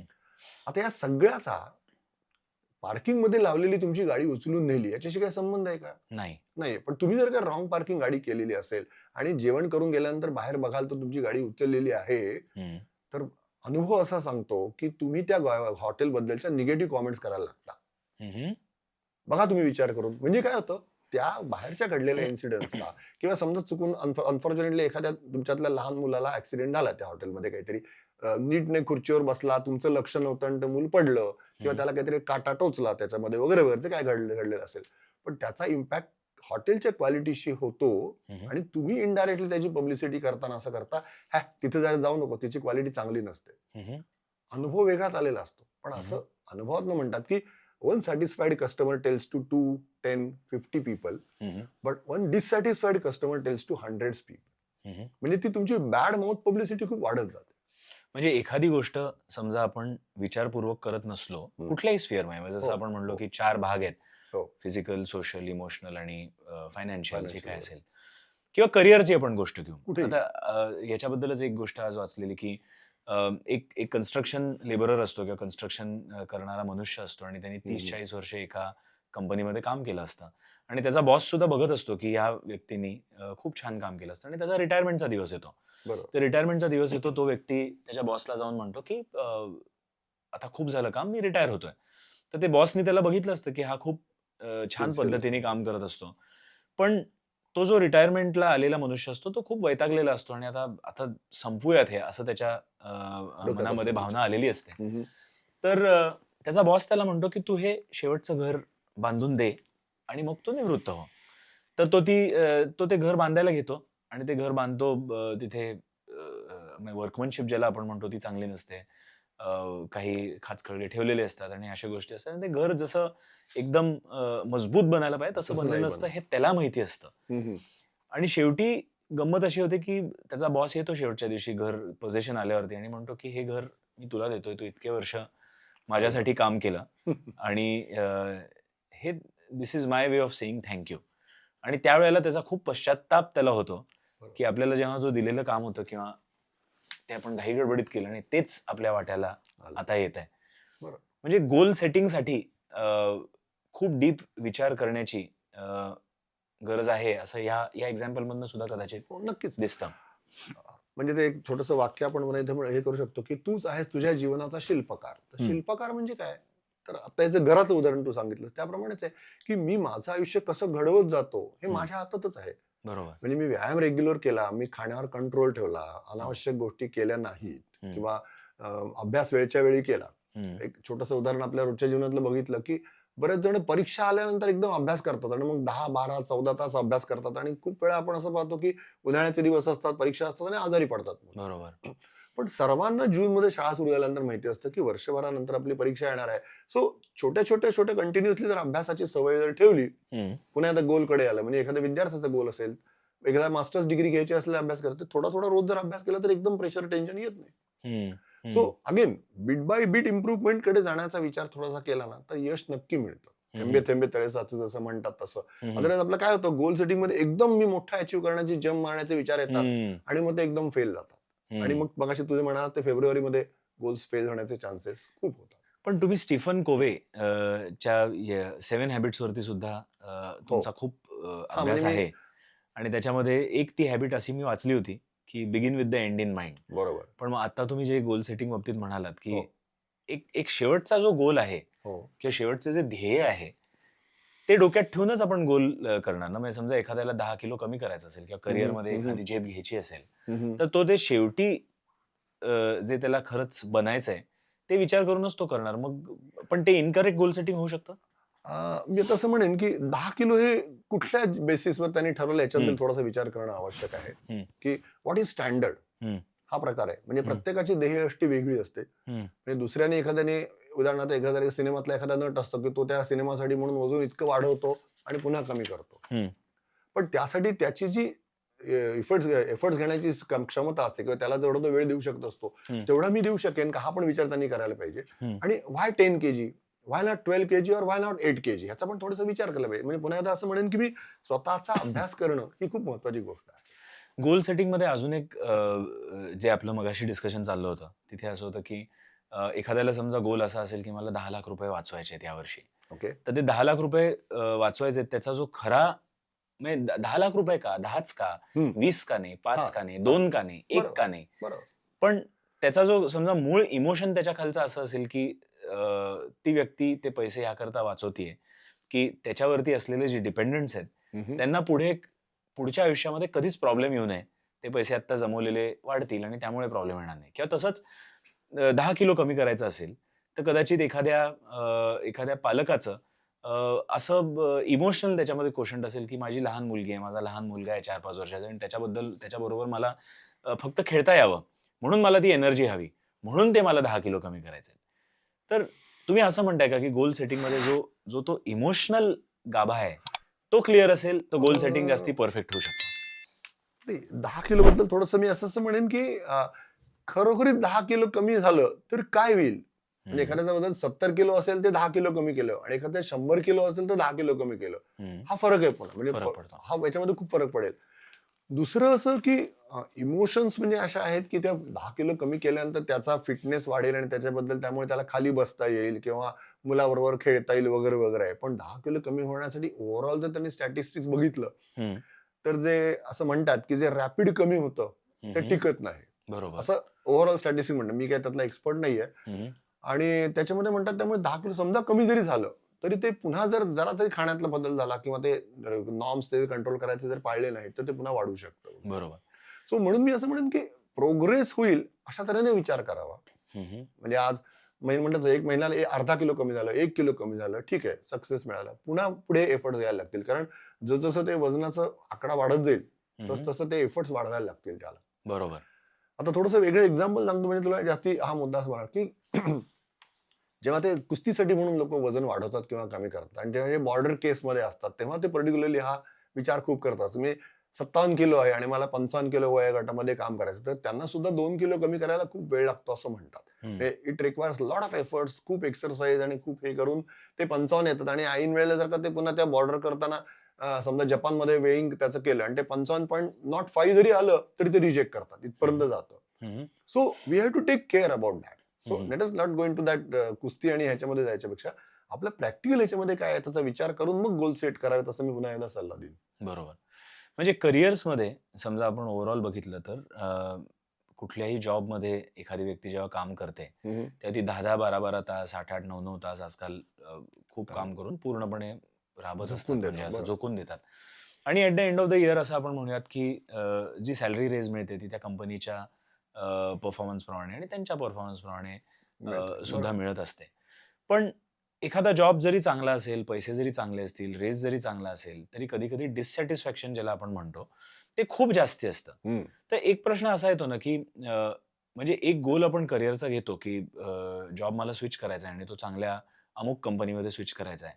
पण तिकडे असलेली जे जॉब रोलला लागणारं जे रिगर असतं किंवा ज्या गोष्टी असतात, त्या पण तुम्हाला एकतर समजल्या पाहिजेत. बरोबर. तर प्रत्येक जणच कदाचित असा विचार करत नसेल आणि म्हणून तो घेतलेला निर्णय, त्याचे जे आफ्टर इफेक्ट्स आहेत, ते तर नंतरच समजणार ना. बरोबर. तर गोल सेटिंग म्हणजे करिअर्सच्या गोल सेटिंगमध्ये याची कशी खात्री बाळगावी, की आपण घेतलेला निर्णय हा बरोबर आहे, जेणेकरून डिससॅटिस्फॅक्शन सुद्धा कमी होईल आणि जॉबमध्ये सुद्धा प्रगती चांगली होईल. बरोबर. आता एक थोडंसं मागे येऊन असा एक प्रश्न विचारतो म्हणजे मी विचारतो नेहमी मुलांना, हं, की हं. मला पगार कशामुळेसाठी मिळतो? हं, असा जर का प्रश्न एखाद्या माणसाला विचारला, तर पहिल्यांदा त्याला राग येतो, हं. की अरे ही व्यक्ती का मला विचारणार मला पगार का मिळतो म्हणून. हं, पण त्याच्यामध्ये एक लपलेलं आहे आणि ते म्हणजे जॉब सॅटिस्फॅक्शन, हं. की मी काम अशा प्रकारे करतो की जेणेकरून मला समाधान मिळतं. म्हणजे हं, कधी कामाच्या वेळेमुळे असेल, कधी कामातल्या फॅसिलिटीजमुळे असेल, कधी हं. पगारामुळे असेल, कधी हं, इंटरपर्सनल रिलेशन्समुळे असतील. हं. आणि बऱ्याच वेळा असं म्हणतात की लोक जॉब बदलतात किंवा काय, तर ते बऱ्याच वेळेला बॉसला वैतागून बदलतात किंवा हं, कंपनीतल्या एखाद्या व्हॅल्यू सिस्टीममुळे बदलतात किंवा तिथल्या मिळत असलेल्या ट्रीटमेंटमुळे बदलत असतात. दर खेपेला पैशासाठीच असतं असं नाहीये. हं. So we need to again पुन्हा एकदा मी असं म्हणेन की स्वतःला अनलाइज करायला पाहिजे की मला समाधान कशात वाटतंय बरोबर. आणि कुठेतरी कॉम्प्रोमाइज करायलाच लागतं. हं, हं. म्हणजे कधी-कधी पगार चांगला मिळत असतो, पण त्यासाठी तुम्हाला वर्क लाईफ बॅलन्स मधला घरी वेळ देता येत नसतो. असं हं, कधीतरी होऊ शकत असतं. हं. कधी-कधी तुमचा ट्रान्सपोर्टमध्ये येण्या-जाण्याचा वेळ खूप असतो आणि त्याच्यामुळे तुमचं एम्प्टी माइंड बराच वेळ असतं. हं, म्हणजे जरी पगार भरपूर असेल, गैरसैयासरी असेल, पण तो जो ट्रॅव्हल टाईम आहे ना, तो इट मॅटर्स. हं. मग त्यासाठी तुम्हाला वेगळा विचार करायला लागतो. कदाचित तुम्हाला घर बदलायला लागेल किंवा अजून काही बदलायला लागेल. वेगळ्या-वेगळ्या गोष्टी करायला लागत असतील. बॉस संबंधीचे काही असतील किंवा एखादं डिपार्टमेंट तुम्हाला सुटेबल नसेल. सुदैवाने हल्ली बऱ्याच ठिकाणी जॉब डिस्क्रिप्शन जेव्हा देतात त्यावेळेला हे बघतात की या कामाची गरज काय काय आहे आणि त्यातल्या माझ्या आणि मध्ये किती क्वालिटी ह्याच्याबद्दल पण आपण विचार केला पाहिजे. हं, हं. लोक काय करतात नुसतं अप्लाय करतात हं, हं. आणि मला जॉब बदलायचा आहे, मला हे करायचं, पण अरे त्याचं जॉब डिस्क्रिप्शन तू वाचलंयस का असं जर विचारलं हं, तर हं. खूप जण तितक्या डिटेलमध्ये वाचत नाही. पण कधी-कधी जॉब डिस्क्रिप्शन वाचून सुद्धा कळत नाही बरं का. म्हणजे मी माझं स्वतःचं एक एक्झाम्पल देतो. बरोबर. 2012 साली 2009 साली जेव्हा एम-बी-ए झालं, 11 साली जेव्हा एम-बी-ए झालं, तिथे झालेल्या एका मोठ्या कंपनीमध्ये जॉब लागला होता आणि ऑपॉर्च्युनिटी जे मिळाली. सॅलरी रेज समजा आपण फक्त बघितला, हम्म. तर आधीच्या जॉबपासून ह्या जॉबमध्ये जवळ-जवळ चौपटीचा तो इन्क्रीज होता. बरं. आणि ते चौपटीचं इन्क्रीज होतं. तिथे मी गेलो, हम्म. जॉब सुरू झाला. पण तिथे दिवसभरामध्ये हम्म. साधारण एक 2 ते 3 तास फक्त काम असायचं बरं. आणि त्याच्यापुढे 5 तास कामच नसायचं.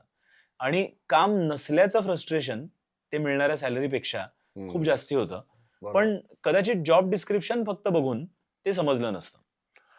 आता इथे थोडंसं आपल्या मुलांना तशी सवय नसते असं म्हटलं तर वाईट वाटतं जरा. पण जसं आपण म्हणतो ना, की क्लॅरिटी घ्यायला पाहिजे आपल्याला. हं, म्हणजे तुम्हाला जेव्हा आम्ही नेहमी प्रश्न विचारायला संधी देतो मुलांना इंटरव्ह्यूच्या वेळेला, की तुम्हाला काही प्रश्न आहेत का म्हणून. हं, हं, आणि बऱ्याच वेळेला मुलं काही नाही म्हणतात, की जॉब मिळतोय ना, नोकरी मिळते ना म्हणून ॲक्सेप्ट करतात. पण हं, इथेच तर खरी कसोटी असते.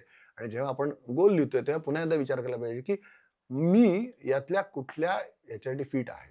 हं, हं, म्हणजे त्यातल्या ज्या कंडिशन रिक्वायरमेंट्स असतात, अमुक पाहिजे, इंग्लिशमध्ये फ्लुएन्सी पाहिजे फॉर एक्झाम्पल हं, किंवा पब्लिक समोर प्रेझेंटेशन करायचं असेल तर ट्रॅव्हलिंग बद्दलचं असेल किंवा आणि काही चॅलेंजेस असेल त्याच्याबद्दल लिहिलेलं असतं. हं, हं, तर त्याच्याबद्दल प्रश्न विचारणं ही आपली जबाबदारी आहे. हं, पुन्हा एकदा हाऊ फार आय नो माय सेल्फ असं हं, विचार नेहमी करावा आणि मग नंतर त्याच्याप्रमाणे विचारावा प्रश्न, की अरे असं आहे म्हणून.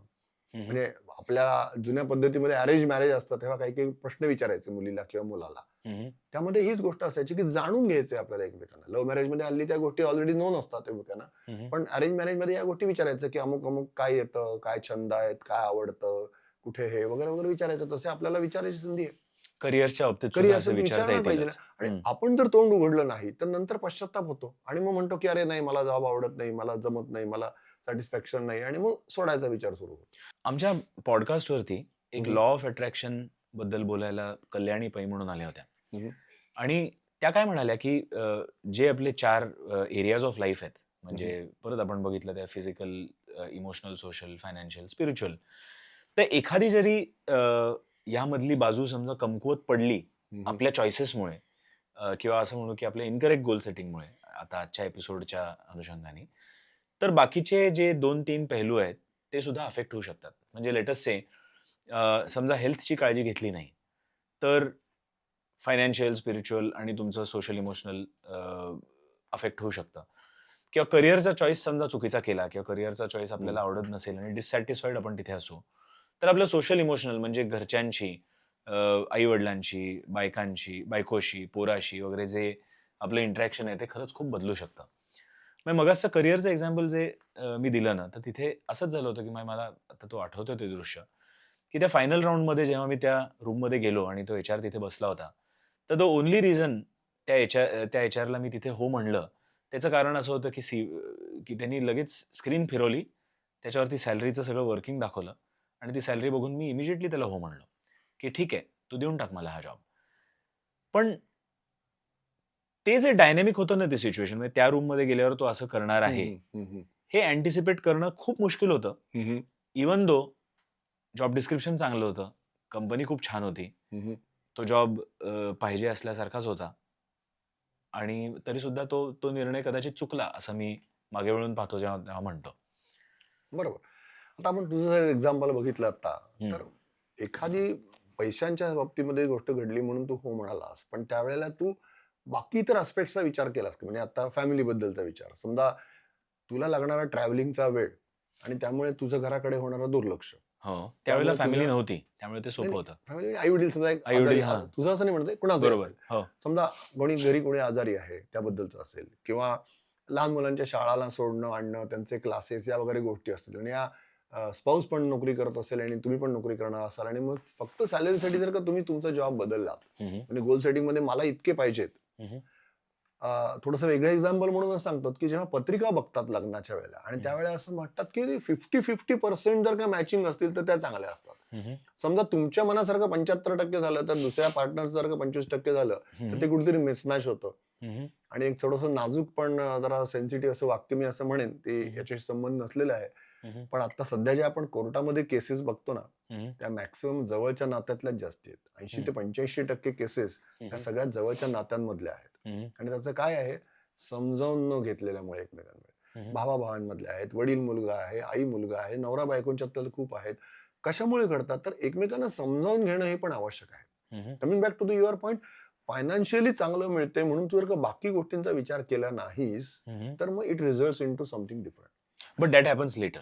त्यावेळेला बिलकुल पण अँटिसिपेट त्या करणं क्षणी ते कळत मुश्किलच नसतं आणि असतं. म्हणून तरी जेव्हा गोल सेटिंग जेव्हा आपण म्हणतोय तेव्हा आपण थोडासा दूरचा विचार करायला पाहिजे. बरोबर. इथे मी एक वाक्याचा विचार मुद्दाम ऍडिशन असं करेन की बऱ्याच जणांना व्हिजन आणि मिशन या दोन शब्दांमधला फरकच कळत नसतो. हम्म, व्हिजन म्हणजे काय, मला कुठे जायचं आहे.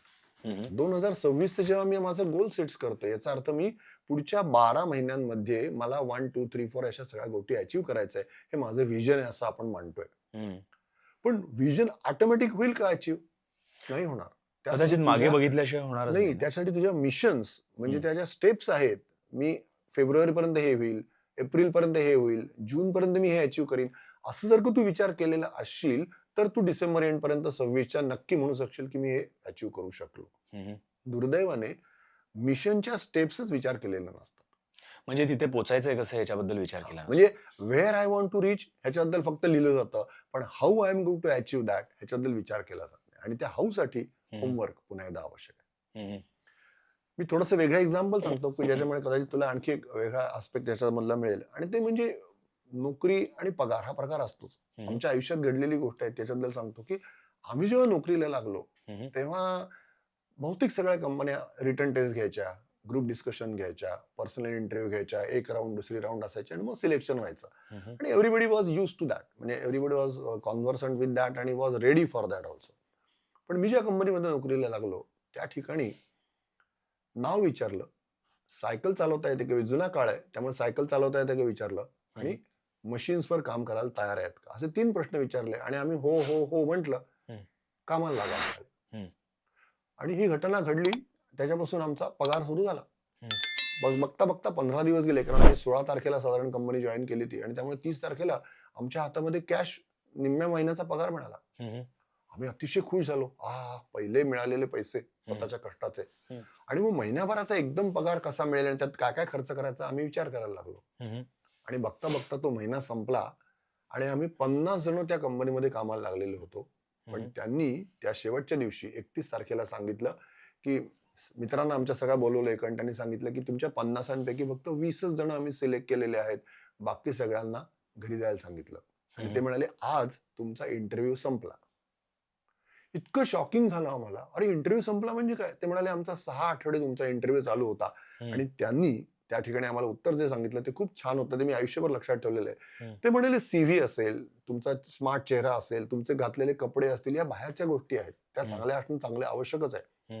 पण त्याशिवाय आतनं तुम्ही कसे आहात यासाठी त्यांनी आमचं कम्युनिकेशन, आमचं इंटरपर्सनल रिलेशन्स, आमचं इनिशिएटिव्ह घेण्याची जबाबदारी, आमचं एखादं रिजेक्शन झालं तेव्हा जबाबदारी स्वीकारतात का, आमचं खरं बोलणं, अशा आतल्या आमच्या व्यक्तिमत्वाला त्यांनी जाणून घेतलं आणि त्याच्या बेसिसवर आम्हाला 20 जणांना सिलेक्ट केलं. जे आम्ही 20 जण नोकरीला लागलो ते 25 वर्ष झाली तरी सुद्धा आम्ही नोकरीतनं बाहेर पडलो नाही. म्हणजे करिअर, पगार, आता ह्या जुन्या काळातल्या गोष्टी म्हणून कदाचित मुलांना आवडणार नाहीत, पण जेव्हा एखादी कमिटमेंट तुम्ही पाळत असता तेव्हा ऑटोमॅटिकली तुम्ही स्वतःच एक वेगळ्या प्रकारचं करिअर डेव्हलप करत असता. आणि म्हणून पुन्हा एकदा गोल्सकडे यायचं जर झालं तर मी असं म्हणेन की गोल करताना, ठरवताना कधी कधी तुम्हाला तुमच्या जवळपासच्या जवळच्या लोकांची पण मदत घ्यावी लागते. म्हणजे उदाहरण तुमचे आई वडील तुम्हाला मार्गदर्शन करू शकतात, तुमची स्पाऊस तुम्हाला मार्गदर्शन करू शकते.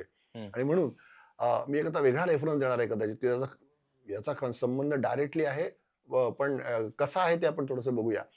अथर्व शिष्य, त्याच्यामध्ये असं एक म्हटलेलं आहे, अव पश्चातात, अव पुरस्तात, अव उत्तरात तात, अव दक्षिणात तात, अव चोर्ध्वात तात आणि अवाधरात तात. बघा विचार करून, जनरली पूर्व पश्चिम अशी आपण बोलताना भाषेमध्ये बोलत असतो, पूर्व पश्चिम दक्षिण उत्तर असं आपण दिशा म्हणतो. पण अथर्व शीर्षामध्ये पहिल्यांदा काय म्हटलंय, अव पश्चातात, म्हणजे आधी मागे काय चुका केलेल्या आहेत त्या पहिल्यांदा जाणून घ्या आणि त्यावर आधारित पुढची स्टेप घ्या. म्हणजे 2026 जेव्हा आम्ही गोल सेट करतोय तेव्हा 25 मध्ये मी केलेली गोल्स त्यातली किती अचीव्ह केली याचा आधी प्रथम विचार करा, त्याचा अनालिसिस करा. आणि मी नुसतीच गोल्स लिहिली आणि त्यातली कंप्लीट केलेली नसतील ना तर मलाच अधिकार नाहीये 26 ची गोल लिहिण्याचा. बघा विचार करून. आणि मग त्यातले मी सगळं समजा 40%, 50% कंप्लीट केलेले असतील तर त्याच्यावरच पुढे मी पुरस्तात म्हणजे पुढची गोल्स लिहिताना मी त्याचा आधार घेणार, त्याचा हे घेणार आणि त्यातनं पुढची गोल्स लिहिणार. आणि त्यासाठी काय करणार, माझ्याहून जे सिनियर्स असतील त्यांना विचारायला लाजणार नाही. माझ्याकडे रिसोर्सेस काय त्याचा विचार करणार, मला वेळेचं नियोजन कसं करायचं त्याचा विचार करणार. आणि समजा मी फेल झालो याच्यामध्ये तर काय परिणाम होतील. दक्षिणात तात म्हणजे काय, निगेटिव्ह, म्हणजे यमाची दिशा आहे असं म्हणतात.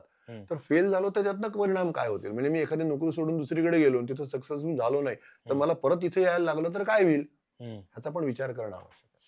हा खूप महत्वाचा पॉईंट तुम्ही सांगितलात की पश्चातात जे तुम्ही म्हणालात की नवीन वर्षाचं गोल सेट करताना, आणि हे 2026 ने कुठल्याही वर्षासाठी उपयोगी होऊ शकतं. बरोबर. की मागचं वर्ष कसं गेलं आणि या 4 स्फिअर्स मध्ये कसं गेलं, म्हणजे परत physical, financial, social, emotional, spiritual, याच्यामध्ये आपली प्रगती झाली का आपण मागे गेलो, आणि त्याचा अनालिसिस केला तरच पुढच्या वर्षीचं गोल सेटिंग काय असणार आहे हे आपल्याला समजू शकतं. म्हणजे एखाद्या वर्षी समजा एका एरियामध्ये आपण खूप झेप घेतली असेल, करिअर्समध्ये खूप झेप घेतली असेल, खूप पगार मिळाला आणि चांगला रोल मिळाला आणि भरपूर गोष्टी घडल्या, पण त्यामुळे समजा सोशल इमोशनलला आपण कमी पडलो असो, तर कदाचित पुढचं वर्ष असं सांगत असेल की आता करिअर थोडंसं कमी कर आणि सोशल इमोशनलला जास्ती दे. कारण की कुठेतरी तो बॅलन्स साधणं अगदी बरोबर, हे पण तितकंच गरजेचं आहे ना गोल सेटिंगच्या दृष्टिकोनातून. आणि इथे एक इंग्रजी म्हण खूप उपयोगी पडेल, अ friend in need is a friend in deed. म्हणजे काय आहे, माय गोल सेटिंग साठी मला नीड कशाची आहे, आधीच याचा फीडबॅक हवाय मला. मग आता तुमचे मित्र सांगतील, तुमचे आई वडील सांगतील, तुमच्या फॅमिलीतले कोणी सांगतील, तुमचे आधीचे बॉस सुद्धा सांगतील की अरे तू हे ठरवलंस पण झालेलं नाहीये, त्या सुद्धा गोष्टी आहेत. So it is called a 360 degree feedback. And based on that if you really decide the goals, those will be the practical goals and you will be definitely able to achieve that. पण ह्याच्यामध्ये सुद्धा those will be the practical goals, हे बरोबर आहे. पण practical goals for you हे फार जास्ती महत्वाचं. कारण की हो. कुठलाही गोल जेव्हा आपण सेट करतो किंवा कुठलाही हो. चेंज आपण जेव्हा करतो, त्या चेंजमध्ये प्रत्येक माणसाची म्हणजे प्रत्येक गोष्ट करताना आपल्या आसपास 4-5 लोकं नक्की असतात. हो. आणि प्रत्येक लोकांचा स्वार्थ म्हणण्यापेक्षा की त्यांचा गोल काहीतरी वेगळा असू शकतो. पर्सनल इंटरेस्ट असतो. बरोबर. पर्सनल इंटरेस्ट असू शकतो. आणि त्यामुळे आपण जेव्हा गोल सेटिंग करतो, तेव्हा तो गोल सेटिंग फॉर यू बरोबर आहे की नाही, हम्म. ह्याच्याकडे बघण्याची सुद्धा गरज आणि तो मग शेवटी ते डिसिजन घेण्याची ताकद, या दोन्ही गोष्टी गरजेच्या गोल सेटिंग मध्येच असू शकतात. बरोबर. शेवटी असं आहे ना, की ऐकावे जनाचे करावे करावे मनाचे. मनाचे. त्यामुळे तुम्ही सगळ्यांकडनं फीडबॅक घ्याल. हम्म. 360 डिग्री फीडबॅक घेतलात, पण हम्म. त्यातनं फायनली तुम्ही ठरवणार की अरे हे सगळं ऐकल्यानंतर मला असं वाटतं की मी 10% पगार वाढायची ऍक्सेप्ट करावं, किंवा जॉब बदलावा, मी जॉब बदलावा, किंवा मी 5 किलो वजन कमी करायचं ठरवावं, किंवा ज्याला लग्न करायचंय हे प्रपोजल पुढे न्यावं की न्यावं नाही पुढे. न्यावं. बरोबर आहे, बरोबर आहे. जे सो काय. You will be taking the decision finally. बरोबर. एक छान स्टोरी परत एक लक्षात आली की टर्मिनली इल पेशंट्स बरोबर त्या व्यक्तीने तो एक्सपेरिमेंट केला होता. आणि काही सॅम्पल साईज होता, म्हणजे 50 असतील, 100 असतील, आणि ती आता या इलच होते, म्हणजे ते जाणारच असतात अशी लोक होती. आणि त्यांना त्या मुलाखत घेणाऱ्या माणसाने विचारलं होतं की तुमच्या आयुष्याचं रिग्रेट काय. आणि जेव्हा त्यांनी या सगळ्या 50-100 लोकांना विचारलं, तर प्रत्येकाची रिग्रेट्स खूप अशी बोटावर मोजण्या इतकी रिग्रेट्स होती. म्हणजे कोणी म्हणत होतं की मी माझ्या बायको बरोबर, स्पाऊस बरोबर, नवऱ्याबरोबर जास्ती वेळ घालवू शकलो नाही, किंवा कोणी म्हणलं माझ्या मुलांबरोबर घालवू शकलो नाही, किंवा कोणी म्हणालं की मी माझ्या भावी आयुष्यामध्ये, म्हणजे माझ्या करिअर स्पॅन मधल्या 20 ते 60 वर्ष जे आपण म्हणतो, त्यामध्ये मी खूप जास्ती काम केलं, त्यामुळे मला निवांतपणाच मिळाला नाही, किंवा तुम्ही म्हणलात तसं मला हॉबी करायलाच वेळ मिळाली नाही. बरोबर. आणि त्याच्यावरनं असं डोक्यात आता विचार येतोय की 2026 मध्ये आणि इथून पुढे सुद्धा, कारण की जग खूप बदललंय ना, टेक्नॉलॉजीच्या ऍडव्हान्समेंट्स खूप झपाट्याने पुढे होत आहेत. तर are we moving too fast, हा एक प्रश्न डोक्यामध्ये घर करून जातो. आणि परत त्याचा पर्सनल एक्सपिरियन्स म्हणजे जेव्हा मी आयटी मध्ये होतो, आयटी क्षेत्रात होतो, त्यावेळेला तिथे ज्या लगबगीनी कामं व्हायची, 2018ची गोष्ट आहे अर्थात, त्यावेळेला रिलेटिव्हली बघितलं तर ज्या इंडस्ट्रीमध्ये मी आता आहे, म्हणजे स्वतःच्या बिझनेसमध्ये जिथे आहे की मोटर विकल्या जातात, व्हीएफडी विकल्या जातात, पण ती ऑफलाईन इंडस्ट्री आहे. बरोबर. तिथे कामाचा वेग आणि आयटी मध्ये असलेल्या कामाचा वेग, ऍडव्हान्समेंट्स तिथे होणाऱ्या आणि इथे होणाऱ्या, या खूप त्याच्यामध्ये जमीन आसमानाचा फरक आहे. बरोबर. पण तुमच्याशी चर्चा करताना असं डोक्यात येतंय की कदाचित ह्या ऑफलाईन इंडस्ट्रीमध्ये वेग कमी जरी असला, पैसे जरी काही ठिकाणी कमी असले, तरी ते ब्लेसिंग इन डिस्गाईज आहे का? कारण की तो वेग कमी आहे म्हणूनच तुम्ही जीवनातल्या बाकीच्या गोष्टींकडे, की फॅमिली रिलेशन्स, स्पिरिच्युअल काही केसेसमध्ये, किंवा सोशल ह्याच्यामध्ये, फिजिकल ह्याच्यामध्ये तुम्ही जास्ती वेळ देऊ शकता. बरोबर. असं म्हटलं तर हल्लीच्या पिढीला थोडंसं वाईट वाटतं, पण आयटी क्षेत्राने पर्टिक्युलरली आर्थिक जे एकदम परिस्थिती बूम झाली, सुधारली. पण त्याच्यामुळे आपल्याकडे जे वर्क लाईफ बॅलन्स हा जो कन्सेप्ट होता, आणि 8-8 तासाचं जे असायची शिफ्ट, म्हणजे 8 तास झोप, 8 तास काम, आणि 8 तास स्वतःसाठी, तर ते स्वतःसाठीचे 8 तास मधलेच जास्ती वापरले जातात, आणि झोपेचं पण कमी होत चाललेत, आणि स्वतःसाठीच्या फॅमिलीसाठी देण्याचा वेळ पण कमी होत चाललाय. आणि त्यामुळे मग तुम्ही 12 तास, 14 तास, तुम्ही 24 तासापेक्षा वेळ तर वाढवू शकत नाही. बरोबर. त्यामुळे तू naturally you are cutting from the real things where you are suppose to spend. मग जेवण 10 मिनिटात भरभर वर करतात, किंवा वर्किंग लंच करतात, किंवा झोपले तरी सुद्धा बऱ्याच वेळा त्यांचा सारखा मध्येच मोबाईल वाजत असतो, आणि त्यांच्यामुळे सलग ते 6 तास सलग झोपलेत अशी हल्लीची मुलं दिसत नाहीत, आणि मग त्यांना जाग पण त्याच्यामुळेच येत असते. So these are the things which are coming up, आणि मग नंतर त्याचे लॉंग टाइम मध्ये परिणाम असे होतील की त्यांना स्वस्थताच नाहीये. बरोबर. म्हणजे काम करताना सुद्धा, फॉर एक्झाम्पल, आता काम करतोय आणि आपण त्या एका फ्लो स्टेटमध्ये आहोत की जिथे काम सुरू झालेलं आहे, आणि सडनली मोबाईल वाजतो, मोबाईलवरती व्हॉट्सअपचं नोटिफिकेशन येतं, आणि व्हॉट्सअपचं नोटिफिकेशन आलं की तिथे लक्ष जायलाच पाहिजे, म्हणजे जातच ना तुम्ही, हे मानवी आपला स्वभाव आहे किंवा असा आहे. किंवा भूक लागली तर योग्य जेवण करायच्या ऐवजी आपण एखाद्या ऍप वरती जातो आणि 10 मिनिटात येणारं जेवण पटकन घेतो. किंवा बॉसला एखादा रिपोर्ट पाहिजे असेल तर तो त्याला व्हॉट्सअप वरती तेव्हाच आणि अर्जंटच हवा असतो. बरोबर. इथे एक मी असं वाक्य म्हणेन की आपण हल्ली अर्जंट गोष्टी खूप करायला लागलेल्या आहोत. वाक्य जरा पुन्हा एकदा सांगतो, आपण अर्जंट गोष्टी खूप करायला लागलेले आहोत, आणि ॲज अगेन्स्ट दॅट आपण इम्पॉर्टंट गोष्टी करतच नाही. हम्म. ॲक्च्युली इम्पॉर्टंट म्हणजे काय? माझी तब्येत चांगली पाहिजे, माझी रिलेशन चांगली पाहिजेत, मला वेळेचं नियोजन व्यवस्थित करायला पाहिजे. गाडी पंक्चरला का जाते? तर वेळच्या वेळी हवा चेक केली नाही म्हणून पंक्चरला जाते. म्हणजे पण त्याला मग आपण गोल सेटिंग प्रिव्हेंटिव्ह मध्ये थोडंसं येतो त्याच्याकडेच तुम्ही. हा. प्रिव्हेंटिव्ह, आता मी असं एक वेगळं उदाहरण सांगतो थोडंसं, की आपण अर्जंटली म्हणजे काय करतो सध्या सगळ्या गोष्टी? ऍक्सिडेंट झाले तरच काम करतो, ब्रेकडाऊन झालं तरच काम करतो, क्रायसिस आले तरच काम करतो, डेडलाईनवरच काम करतो, म्हणजे अमुक तारखेच्या पर्यंतच काम संपवायला पाहिजे याच्यावरतीच काम करतो आपण. इमर्जन्सी आली तरच काम करतो, किंवा आग लागली फायर तरच करतो. म्हणजे लक्षात घ्या, सोपायला सोपं आहे. ABCDEF: accidents, breakdowns, crisis, deadlines, emergencies आणि फायर. हे आलं तर आपण काम करतो. विचार करून बघूया, आपल्याला जर डायरी लिहायला लागलो आपण तर यातल्या दिवसातल्या 24 तास माझे याच्यासाठी वेळ किती जातो? बॉसने सांगितलं काम करतो, आईने सांगितलं करतो, बायकोने सांगितलं लगेच करतो, मुलाने सांगितलं म्हणून करतो. मी याच्याशिवाय काही काम करतो का याचा विचार करायला लागला, लक्षात येतं की बराच वेळ मला याच्यातच जातो, स्वतःसाठी काहीच करत नाही. ॲज अगेन्स्ट दॅट, मी जर का इम्पॉर्टंट काम करायला लागलो तर मी 1 तास स्वतःसाठी व्यायाम करेन, प्राणायाम करेन, योगा करेन, वाचन करेन, हॉबी करेन, काहीतरी करेन. की 23 hours are only available and 1 hour is for myself. हा विचार करतच नाही आपण बरेच जण. दुसरी गोष्ट काय आहे? लग्नाला जायचंय, कार्यक्रम आहे, सण असतो. पूर्वीच्या काळी आपण सणाला सगळ्यांना एकत्र भेटायचो. हल्ली काय आहे? वेगळी कारणं सांगितली जातात आणि आपण लग्नाला जात नाही, कार्यक्रमाला जात नाही, तिळगुळ द्यायला जात नाही. जाऊ दे, काय होतंय, सोनं द्यायला जात नाही. अरे actually these are relationship building आहेत. हळूहळू आपल्या संस्कृतीमध्ये 1 आणि 2 मुलं असतात, त्यामुळे काका, मामा, मावशी, आत्या ही नाती पण कमी व्हायला लागलेली आहेत. पुढच्या पिढीमध्ये नातेसंबंध पण राहणार नाहीयेत. त्यामुळे ह्या सगळ्या गोष्टी इम्पॉर्टंट आहेत. मी आज नाही सांभाळलं तर चालणार आहे का? ठीक आहे, आजच्या दिवस नाही गेलं, पण उद्या पण नाही, परवा, मग उद्या कधीच येत नाही, उद्या आणि परवा. आणि मग ते पोस्टपोन होत गेल्या की अरे कोण काका, कोण मामा आणि कोण आत्या असं होत जातं सगळं. मग हळूहळू ते आई वडिलांपर्यंत पण येत आहे. अनफॉर्च्युनेटली जे सिंगल पेरेंट्सचे आपण बघतोय सध्याच्या काळामध्ये घडत आहे, ते पण त्याच्यामुळेच आहे की you are not spending quality time on the important activities, as against that we are spending more time on urgent things. So again, my recommendation will be start writing diary, and where you are spending time for 24 hours, at least write for 1 week.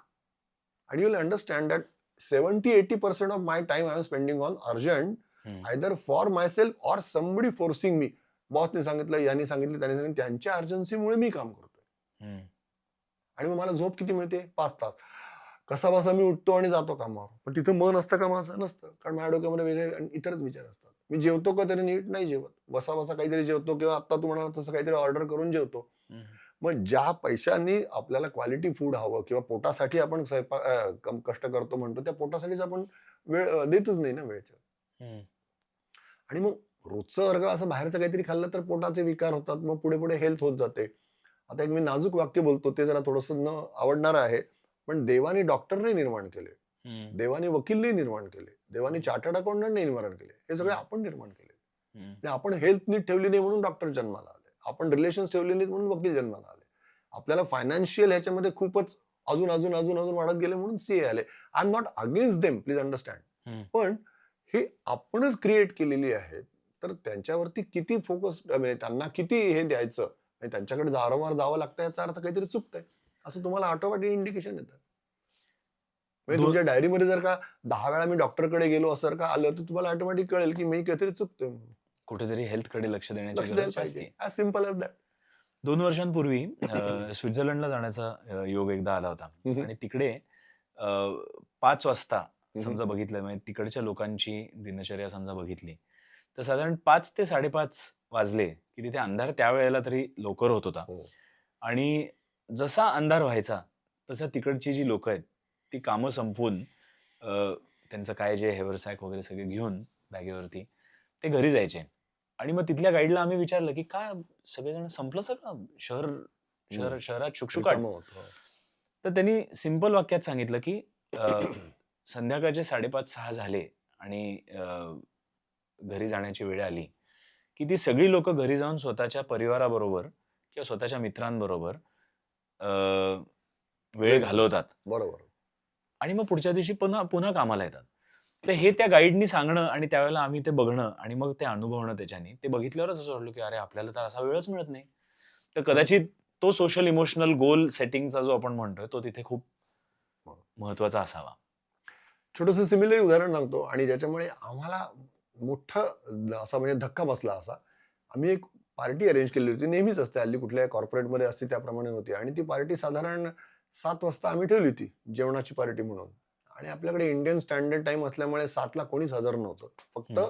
परदेशीचे guest आमचे हजर होते. हं.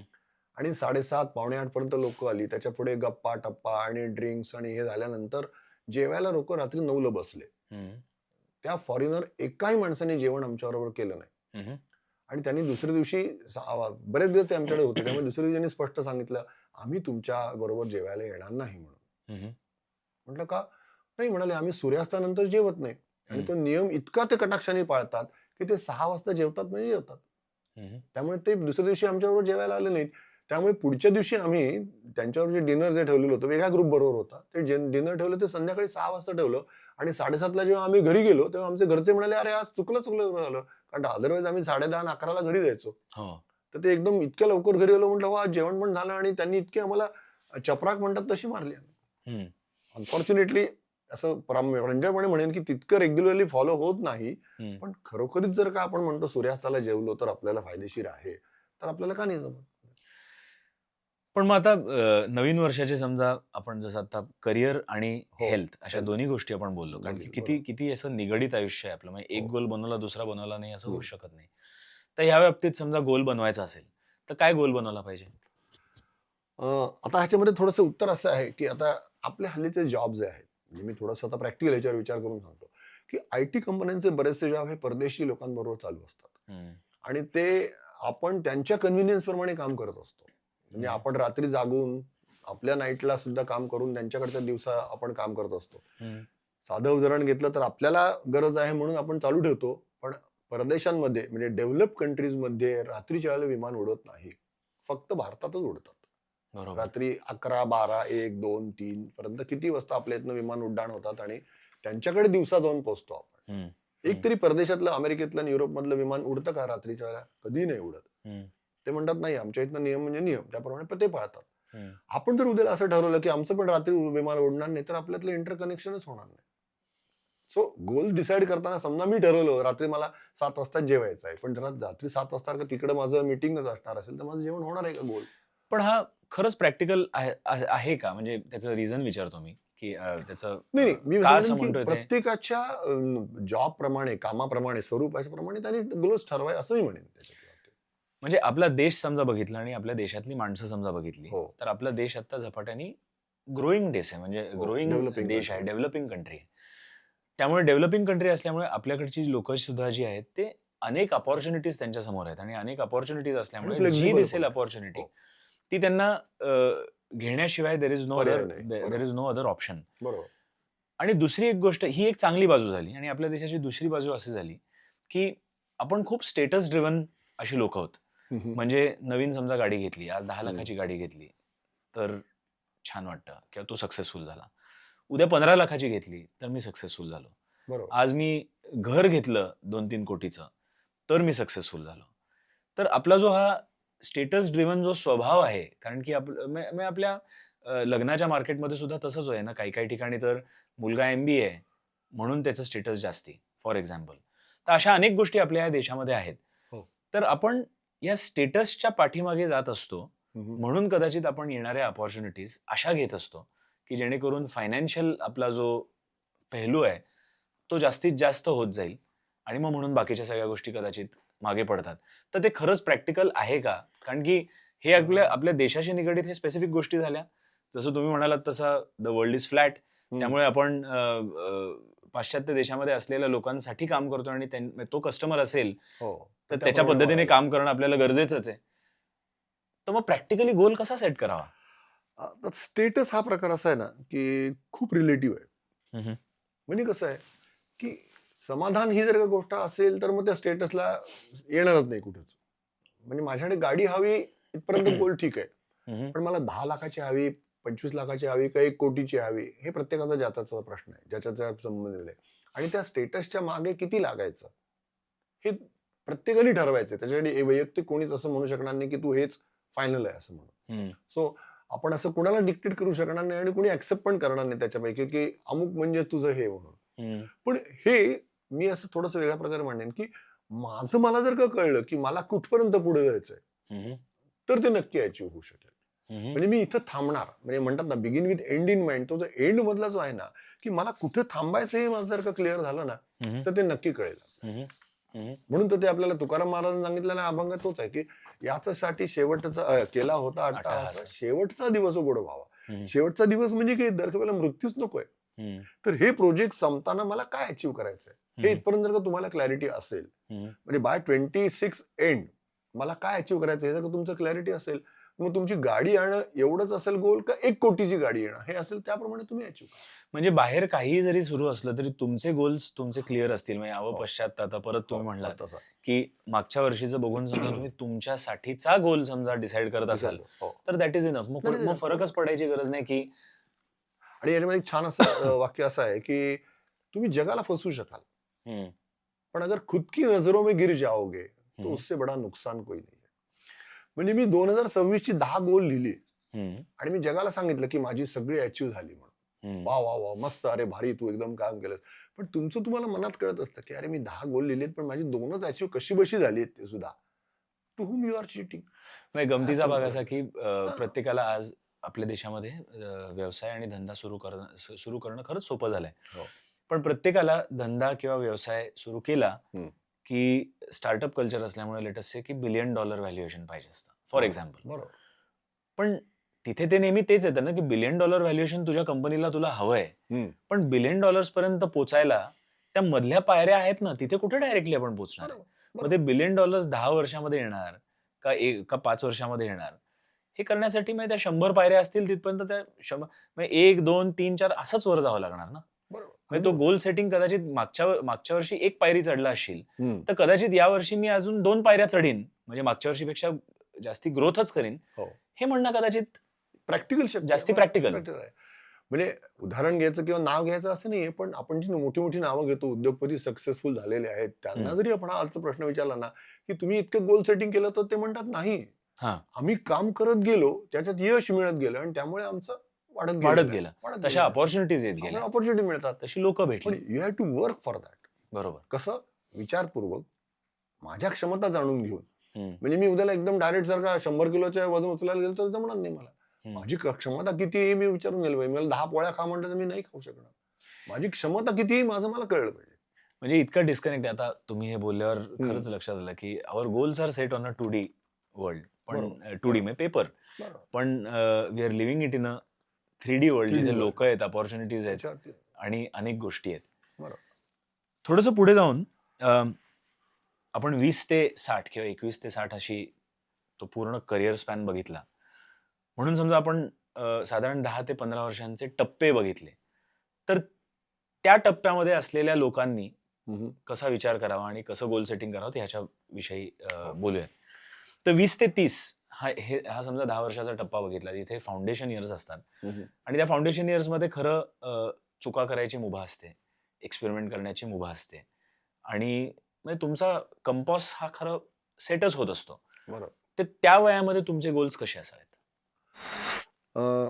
जेव्हा आपली career आता सुरुवात आहे, आपण नुकतेच ग्रॅज्युएशन, पोस्ट ग्रॅज्युएशन, डिग्री, जे काय तुम्ही एज्युकेशन घेतलेलं असेल त्याच्यावर आधारित तुमची कामाला सुरुवात झालेली असते. Hopefully your job is giving you opportunity to implement the learning. ही खूप महत्वाची गोष्ट आहे.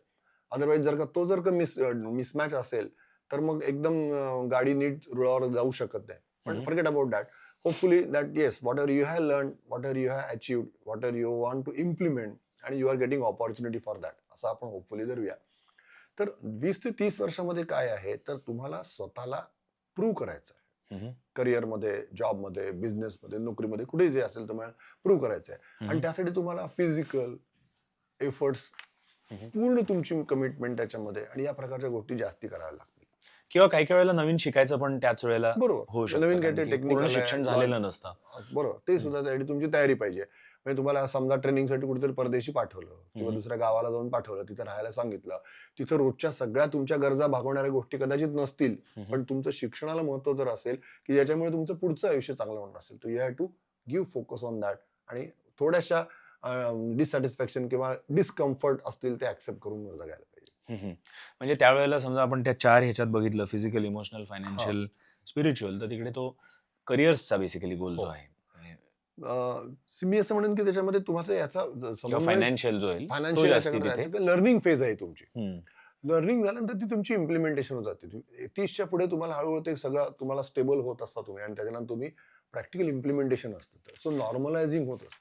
पण 30 ते लर्निंग 40च्या टप्प्यामध्ये मग आपण समजा पुढचा टप्पा बघितला तर त्यावेळेला लग्नाचे दिवस येतात, बऱ्याच वेळेला आपल्या जबाबदाऱ्या पेरेंट्स एज वाढलेल्या होत असतात. असतात, जबाबदाऱ्या वाढलेल्या पेरेंट्स असतात. सिनियर झालेले असतात, स्पाऊस असतात, त्यांचे स्पाऊस बरोबरचे हे असतात, मुलांच्या बरोबरच्या जबाबदाऱ्या असतात. So you have to slightly reduce your responsibilities at the office if possible, किंवा वर्क किंवा set goals accordingly. Set goal accordingly. म्हणजे मी अभिमानाने असं सांगेन की मी माझ्या मुलाबरोबर रोज बागेमध्ये जायचो, आणि त्याचा परिणाम असा झाला की आजही माझ्या मुलाला इतकं माझ्याबद्दल आपुलकी आहे, आणि रिलेशन्स आमचे इतके चांगले आहेत की तो म्हणतो बाबांना प्रत्येक गोष्ट, कुठलीही गोष्ट, जरी तो अमेरिकेत आहे तरी तो मुद्दाम मला सांगतो. मला तेव्हा कळत नव्हतं एवढं की मी त्याच्याबरोबर तर रोज बागेमध्ये जाऊन वेळ घालवतो, कारण माझी मिसेस पण नोकरी करायची, आणि त्यावेळेला मी सेकंड शिफ्ट घेऊन मुद्दाम त्याच्याबरोबर वेळ घालवायचो. पर्सनल एक्झाम्पल आहे, पण त्याचा फायदा म्हणजे माझी त्याची रिलेशन्स खूपच इम्प्रूव्ह होत गेली, आणि that gives me good results as on today.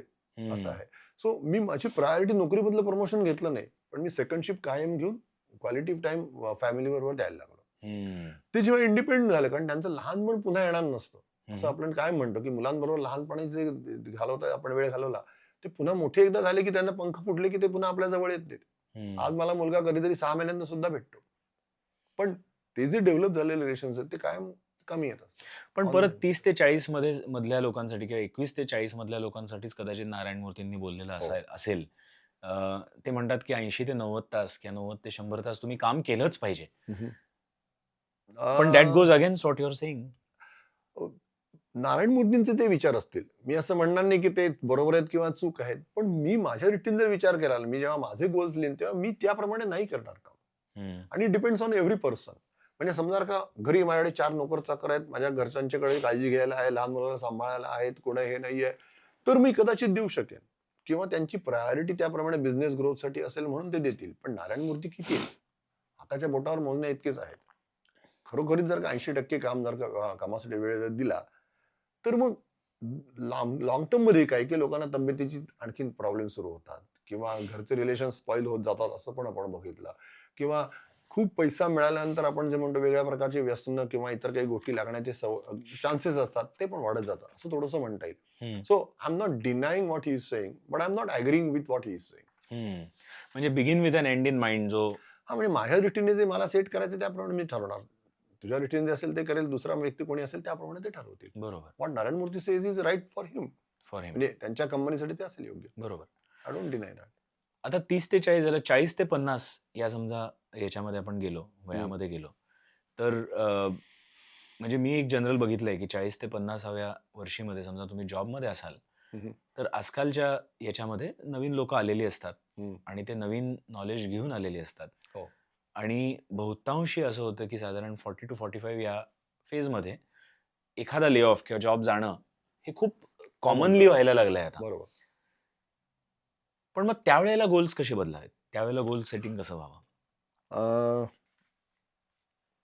40 ते 50 या वयामध्ये कसं असतं की तुम्हाला हळूहळू आता तुमच्या मुलांच्या करिअर बद्दल पण विचार करायला लागणार असतो. त्यामुळे you don't have to decide only your goals, but you have to also decide about your family goals. म्हणजे तुम्हाला मुलांना पण थोडंसं हँड होल्डिंग करायचं असतं. आणखीन काही फॅमिली पेरेंट्सच्या रिस्पॉन्सिबिलिटीज वाढलेल्या असतील, त्यासाठी काही हेल्थ रिलेटेड असतील, तुमच्या पुढच्या हेल्थसाठी संबंधी पण असतील, त्याप्रमाणे ते गोल सेट करताना त्याचा पण विचार करावा.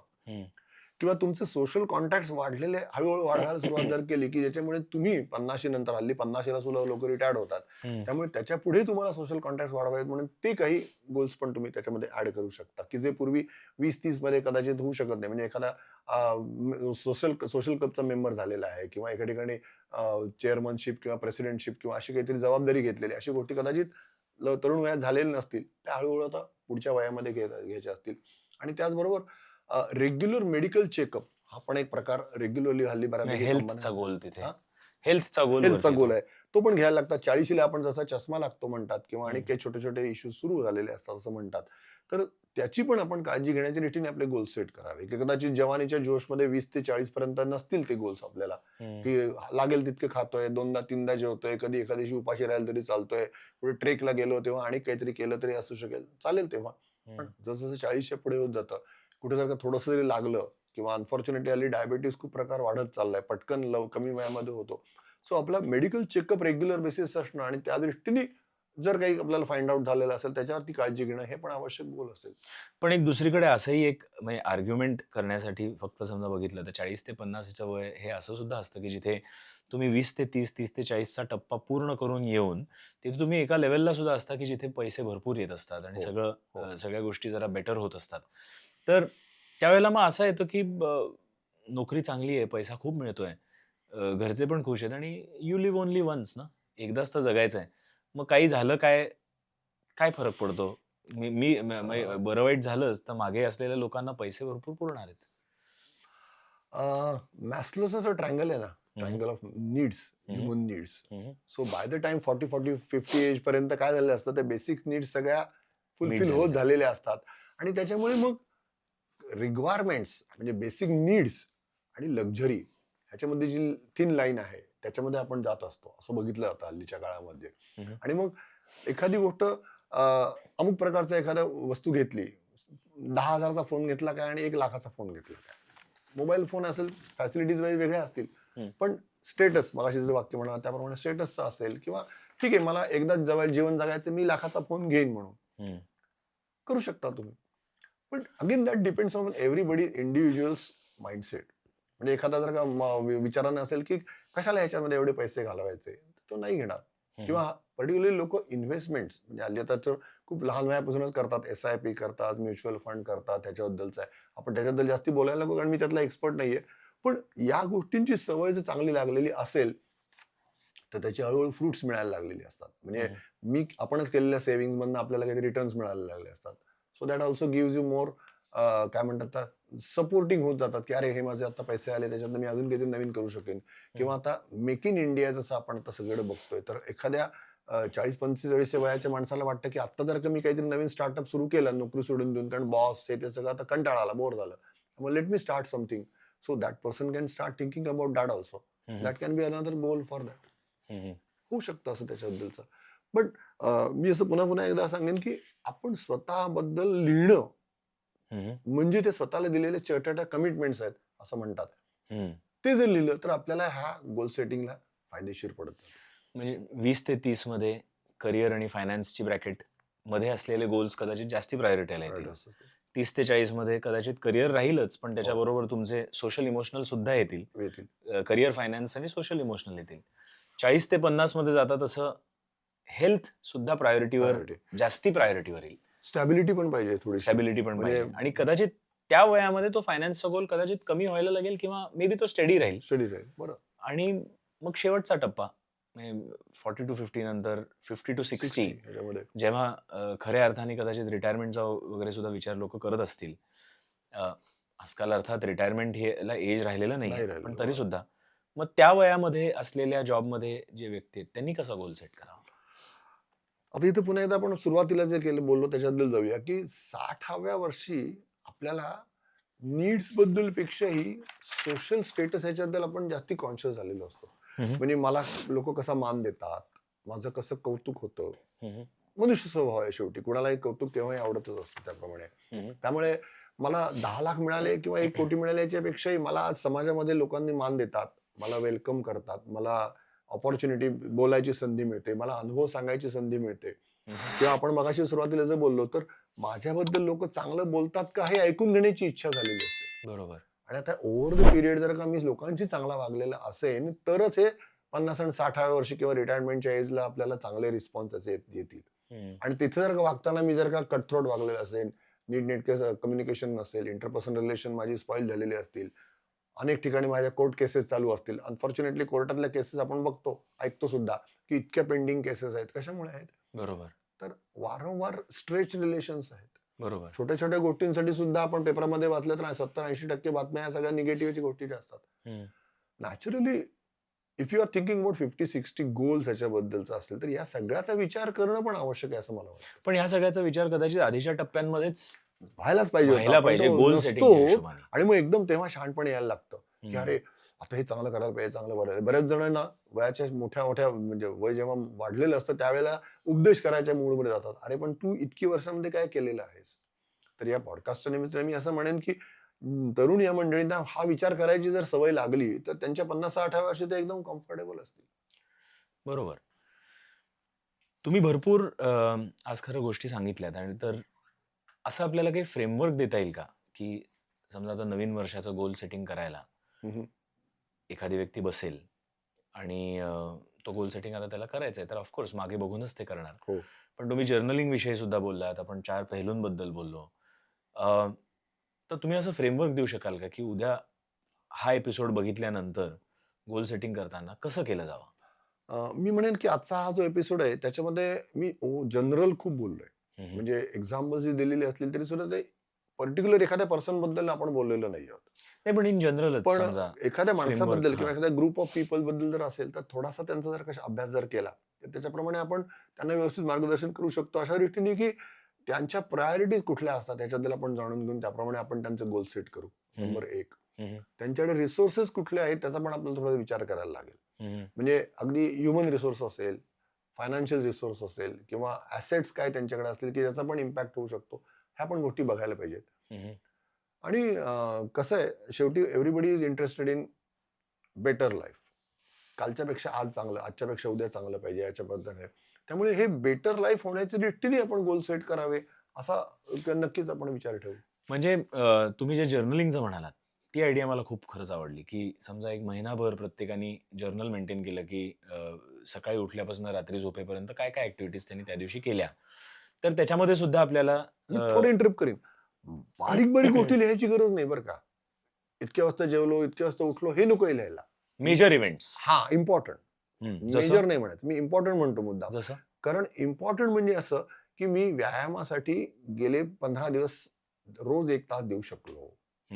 किंवा मी संध्याकाळचं जेवण 7 वाजताच घेतलं. म्हणजे मी किती पर्टिक्युलरली काम केलं. किंवा आज 2 मित्रांना किंवा भेटलो. मी 2 मित्रांना भेटलो. मी 3 नातेवाईकांकडे भेट देऊन आलो. मी हेल्थ चेकअपसाठी टाइम टेबल ठरवलं आणि त्याप्रमाणे माझी डेंटल ट्रीटमेंट झाली. माझं आय चेकअप झालं. माझं म्हणजे माझ्या आई-वडिलांचं असेल, ते कोणाचं असेल. हे कमिटमेंट्स किंवा करिअरमध्ये समजा तुम्ही व्यवसायात असाल तर हो. आज 2 नवीन क्लायंट मिळाले किंवा एखादा प्रोजेक्ट पार पडला. मी अजून एवढं सांगतो पण काही लोकांना ते जरा हे अवघड वाटतं. मी आज 3 लोकांशी भांडलो. ते सुद्धा ते पण त्याच्यामध्ये लिहा. लावा. ते पण लिहा कारण की त्याच्यामध्ये. ते करेक्टिव्ह होतं. त्यानंतर तुम्हाला पिंच बसते त्याची, अरे मी भांडलो याचा अर्थ माझा बिझनेस गेला किंवा माझं काम नुकसान झालं किंवा माझे रिलेशन स्पॉइल झाले.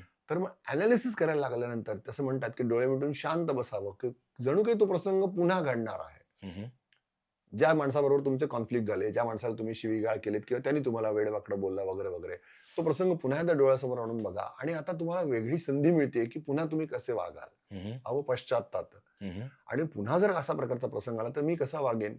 मी जर तसाच वागणार असेल तर मग काही करायची गरजच नाही. पण मी जर का काहीतरी बदल करणार असेल तर नक्की मला त्यातनं काहीतरी विचार करून मी I will start thinking differently.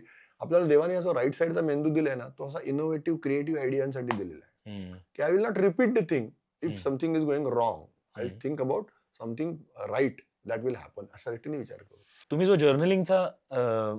Journaling बद्दल जी आता आपण चर्चा केली ना, त्याच्यावरनं असं लक्षात आलं की गोल सेटिंग करण्यासाठी पूर्ण वर्ष थांबण्याची खरंच गरज नाही. कारण की दिवसेंदिवस समजा आपण जर्नल मेंटेन करत असू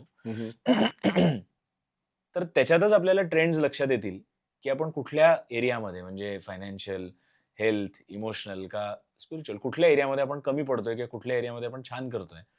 आणि मग अवपश्चात जे 365 दिवसाचं होतं ते आपण एकाच दिवसात लगेच पुढे करेक्टिव्ह ऍक्शन घेऊन कदाचित जेव्हा केव्हा तो एक्सरसाइज होईल की आज रिटायरमेंटचा दिवस आहे त्यावेळेला आपलं तो गोड होईल आणि डोक्यात असलेलं आयुष्य तेच पूर्णपणे लिहिलं गेलं असेल खऱ्या अर्थाने. बऱ्याच जणांच्या मनामध्ये अशी कल्पना असते असं मला लक्षात आलेलं आहे की गोल्स एकदा लिहिले की बदलता येत नाहीत. तर असं अजिबात नाहीये बरं का. आपल्याला पूर्ण परवानगी आहे. कोणाची परवानगी आहे? माझीच परवानगी आहे. स्वतःचीच goals are for you. Goals are for me, माझ्या बेनिफिटसाठी आहेत. तर मी बदलणं, आवश्यकतेनुसार त्यात बदल करणं अगदी सोयीचं आहे.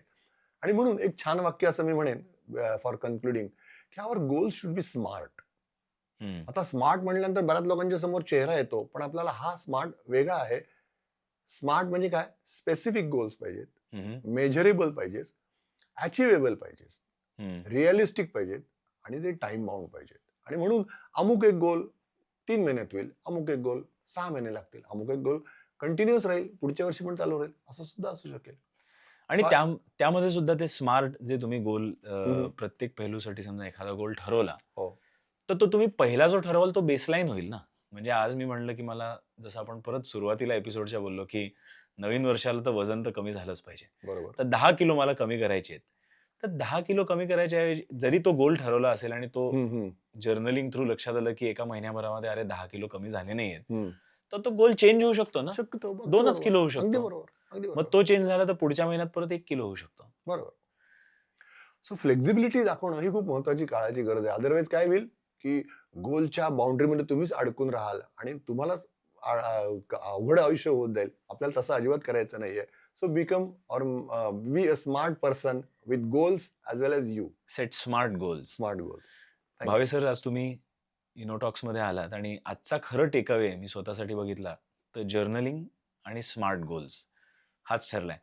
खरं तर आम्ही एपिसोड संपता संपता गेस्टना नेहमी विचारतो की आज तुम्ही इनोटॉक्सच्या दर्शकांसाठी कुठली लाईन द्याल किंवा कुठले शब्द द्याल, ते तुम्ही ऑलरेडीच देऊन टाकलेत.